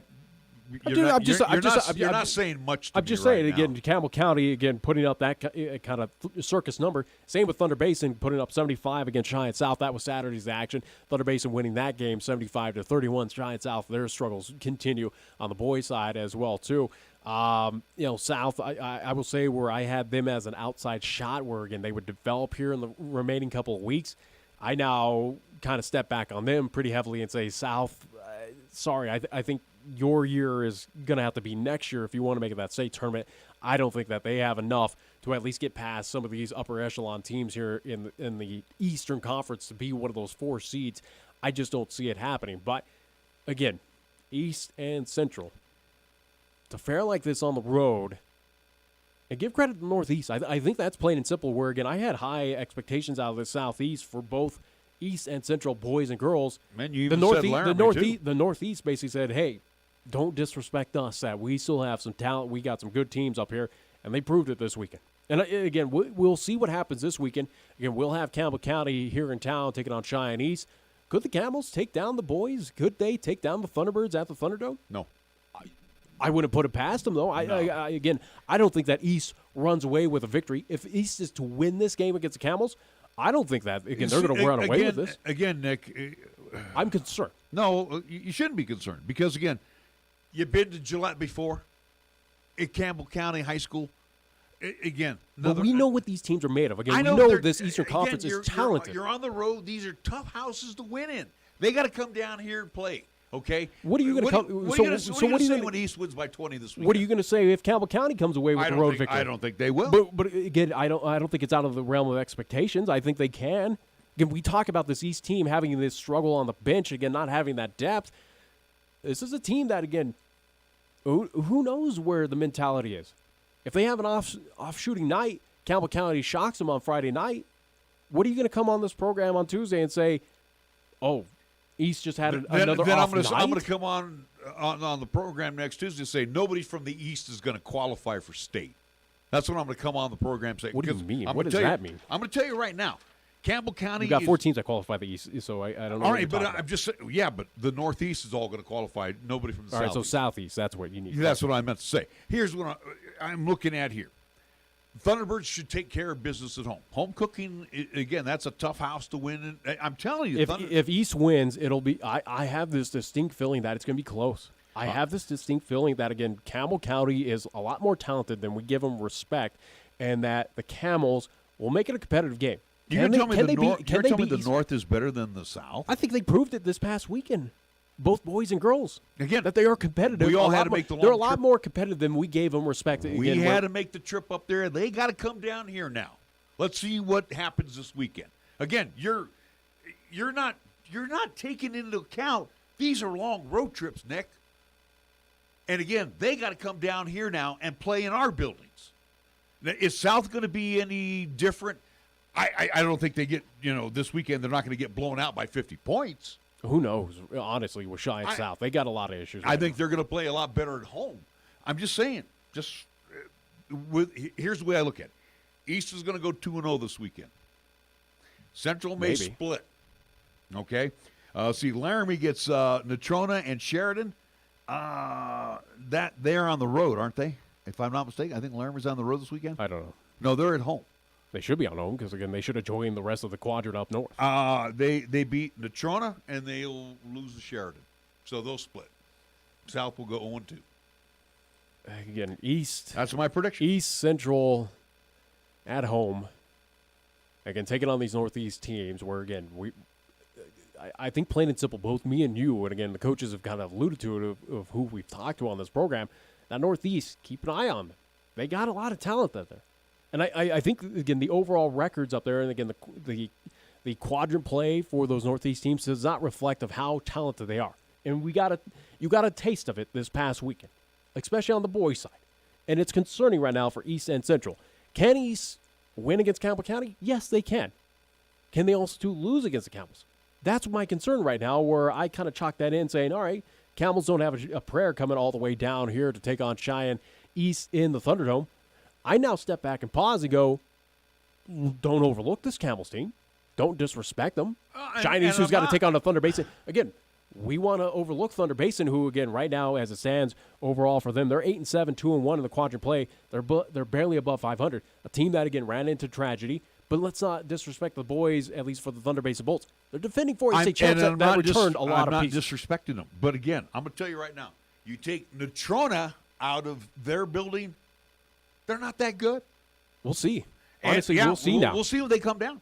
And then you take a look at this weekend. I'm telling you right now, East at home in the Thunderdome. Saturday, we'll have Thunder Basin. They're going to get – you got to understand with Thunder Basin, they're going to get worked over by the Central Indians. Now, whether they win – no. Whether they win, and I don't think the Indians win. But again, the Indians are going to pound on you, and they're going to be kind of beaten up a little bit by the time they play East. So I look at East getting the sweep this weekend. I look at the Indians for the split, and again, Laramie gets Natrona. And Sheridan, I think they split. Laramie's my least concern right now on the guys' side. Same with Cheyenne South, where, again, I don't think either of those teams are competitive, at least competing for, again, the state tournament right now. I think they're kind of two throwaway teams, unfortunately, here in this quadrant. East and Central are your kind of only hopes on the boys' side here in town in Class 4A to make it on. But, again, I think you're also avoiding the larger picture where, again, these games where, again, regional tournament is not here at Story Gymnasium. It's in Natrona County. I understand. And if Central, and again, same with East, if those teams can struggle there at Natrona, which, again, who knows how the seedings and the matchups will fare out, if you got to see that Mustangs team who clearly proved that they have true home court advantage there, that's the concern right now where, again, yes, regular season, we're trying to get the standings and the seedings all set up for that early March tournament. But I think this is part of a bigger picture of Central and East struggled at Natrona. On the road, away from Cheyenne. Guess what? To make it to that state tournament, they got to go on the road for 3 straight days to make it to that state tournament. And what does that tell you, though? It's concerning. But what does that tell you? That the girls, Central, and the East Lady Thunderbirds, and the boys and Central boys all struggled at Natrona.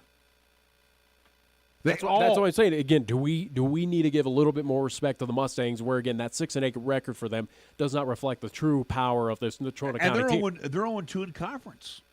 Again, I don't know. I don't know if their two losses were on the road. I think that equates to, again, you got 4 talented teams in this northeast quadrant. I think, plain and simple, I think that the overall record does not indicate of how talented this Mustangs team is. And again, they got the benefit of hosting this regional tournament. Let's not skip over that fact that, again, they have this for the 3 straight days, again, coming up in early part of March. That is a concern that, again, East and Central did not fare well on the road in that building, which, again, they will play at and oppose, again, some top talented teams wherever their seeding may be, again, Thursday, Friday, and hopefully, again, Saturday to make it that state tournament. And, again, we don't know the particulars. The only way you could talk to the coaches and find out exactly why all 4 teams did not perform well at Natrona. But the point is, though, with the Cheyenne Central and Cheyenne East, and again, I discount South because, again, I think the season right now has gone south for them. This is the weekend for me is I see the Thunderbirds is going to sweep at home. It would not. I don't feel confident, no. Okay, you don't feel confident, and then I see a split with the Indians. I think. I can see that. And what I could see realistically the Indians going 0-2. They feel like they're in a massive slump right now. And where the Thunderbirds need to pick it up, and they got to ramp it up here in a hurry.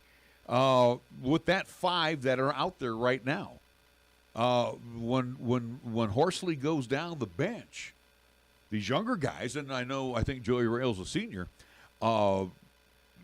these guys got to come on the floor, and they got to be impact. We were talking about just grabbing minutes.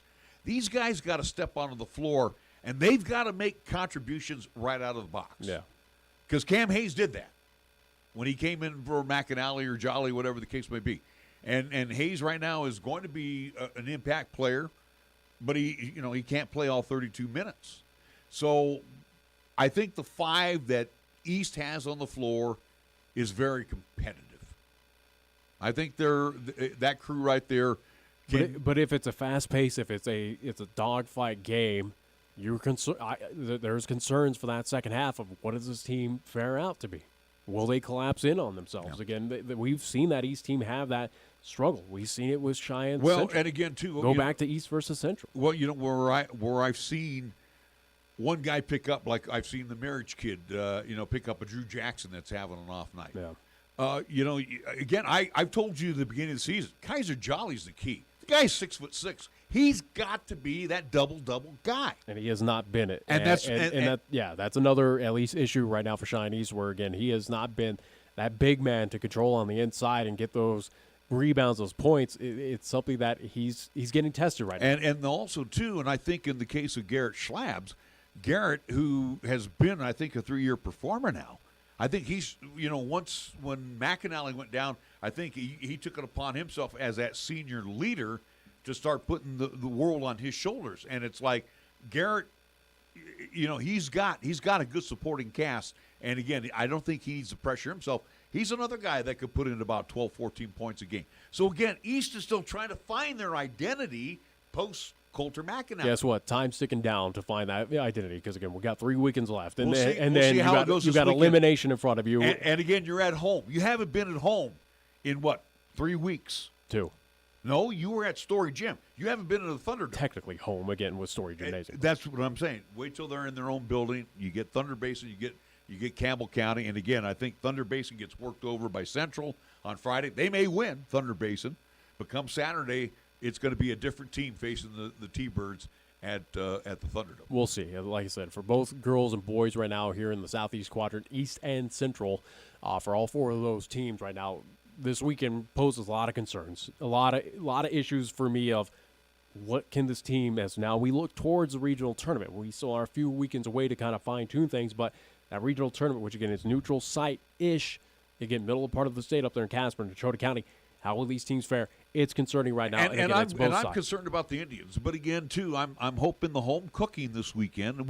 And again, do you really have to – it goes back to what I said earlier when we were talking about Casper College and LCCC. You got the Gillette schools coming in. Again, these are the banners. These are the flag wavers right here, girls and boys. For many, many years, in the 90s and 2000s, the championships went through Gillette. So, again, if you can't get ramped up. And they have here in the 2010s as well. And you can't ramp up for either Campbell County or Thunder Basin this weekend, then your season might as well. I think you forget that as well, too, that, again, Campbell County and Thunder Basin have won recent championships. Thunder is your defending champ. The boys for Campbell County as well, too, won a couple seasons ago. And look at the Lady Thunderbirds who patterned their program after Campbell County back in the day or when it was Gillette High School. And again, even Central when Chad Whitworth was coaching them. They were winning championships. So my point is, you can't gear up for Gillette or Campbell County and Thunder Basin this weekend, then you might as well cash in the season. That's my opinion. And like I said, don't overlook the fact that, again, even here at home for Campbell County, for Thunder Basin, for any of those teams that come in and play, that they can't get wins here. I think they can. You got to respect the fact that they can come away with victories. Very quickly, as we're close to the top of the hour standings right now, we'll start in the Southeast Quadrant. Cheyenne still at top, 14-2, 3-0. And again, that's quadrant record. Central 12-5, 2-1 in the quadrant. Laramie 9-8, 1-2 in quadrant play. Cheyenne South 4-12, 0-3 in quadrant play. Northeast right now, as it stands, Sheridan 9-4. They are unbeaten at 2-0 in the quadrant. Thunder Basin 8-7. They are 2-1. Campbell County 6-10, 1-2 in quadrant. And Natrona County, the Mustangs 6-8, 0-2. And again, Natrona County got a little bit healthy, at least both boys and girls action, again, hosting, again, East and Central this weekend. So, and they get back into conference play, and you'll see what happens. Yeah, looking at as well, too, we're looking at 2A standings. Again, we'll just look at the Southeast Quadrant here in Class 2A. Again, Pine did not move, so Pine Bluff still sits right now in the 2 spot. That's just due to the fact that, again, the tiebreaker, at least one conference victory more for Lingle Fort Laramie. Lingle Fort Laramie is at 11-5, 2-0 in quadrant. Pine Bluff's 14-2, 1-0, and again, that's the difference. Is again, Lingle Fort Laramie has one extra victory in conference. Lusk 4-11, 1-2. Burns 5-13, 0-2 in quadrant play. Again, we will see Pine and Burns coming up again this weekend, this Saturday, live from Pine Bluffs, where again, Pine took care of business pretty handily in that game at Burns. You got to imagine the same is going to be the situation, even with the weekend off for the Pine Bluffs Hornets, who again still sat, I do believe, in Class 2A, still has your number one team in that classification. Unfortunately for the Bronx, after getting that win against Southeast, it could get ugly early at Pine Bluffs. We'll see. I think I have the a girls feeling will be pretty close. Yeah, girls action. I have a feeling it will come down to the wire. We saw Pine make that late run in the fourth quarter to make it competitive. Almost had a lead in that game. I think that game will be very competitive there at Pine. I wouldn't be surprised if the Lady Hornets win that game. And then Pine Bluffs, Burns, boys action. Yeah, the heavy advantage is towards Pine Bluffs. That again, it could get ugly, and it could get ugly early. And again, going back to the girls, the bigs for Pine have to show up. That's the key. If the bigs aren't, it's young. It's a young team. It's a young team, but again, if you get the bigs, and you do have the gray kid who's a senior, she's going to have to again accept that leadership role. She's going to have to get things going, especially from the outside. But if you get the outside up and cooking, that opens up plays on the inside. All right, that's going to wrap things up for us today. And again, to Friday from 6 o'clock. So our pregame will be about 5:45, and tap time 6 p.m. It will be Cheyenne East playing host to the Lady Camels of Campbell County, and then we'll follow up boys action at 7:30. And then again, Saturday, we will be in Pine Bluffs for a 2 and 3:30 matchup. Is that, am I right on that? 2:34. 2:34. Okay, 2:30 and 4 o'clock. So do join us for that action coming up on Saturday. So, oops, returning to 1480 K-Ray. It's going to wrap up our program for today. More reminding folks that again, this Pro Show tomorrow. Pro Show tomorrow, but again, this show again replays later on today, 4 and 6. So again, if you missed our conversation today, whether it was with Coach Mack, Coach Saulsberry, again our high school take, again we'll replay 4 to 6 o'clock here on 1480 AM, 101.1 FM, 1480KRay.com, and the audio side. Golden Age Radio 8 until 10 tonight as well, and then tomorrow we'll have the Pro Show, same time, 11 a.m. to 1 p.m. As of right now, one guest joining us via the phone. It will be Cody Tucker, 7220sports.com. He'll at least come in, chat with us, again, talk about the Cowboy basketball situation, talk about Graham Ike redshirting for the remainder of the season. So the guy that Cowboys were holding high hopes on is not going to be there for the remainder of the season heading into the Mountain West Tournament. Put a fork in them, they're done. All right, that's going to wrap up our program for today. Our show repeats again from 4 until 6 this evening. Thanks for joining us. For Nick Proietti, I'm Larry Proietti. We return to regular programming on 1480 K.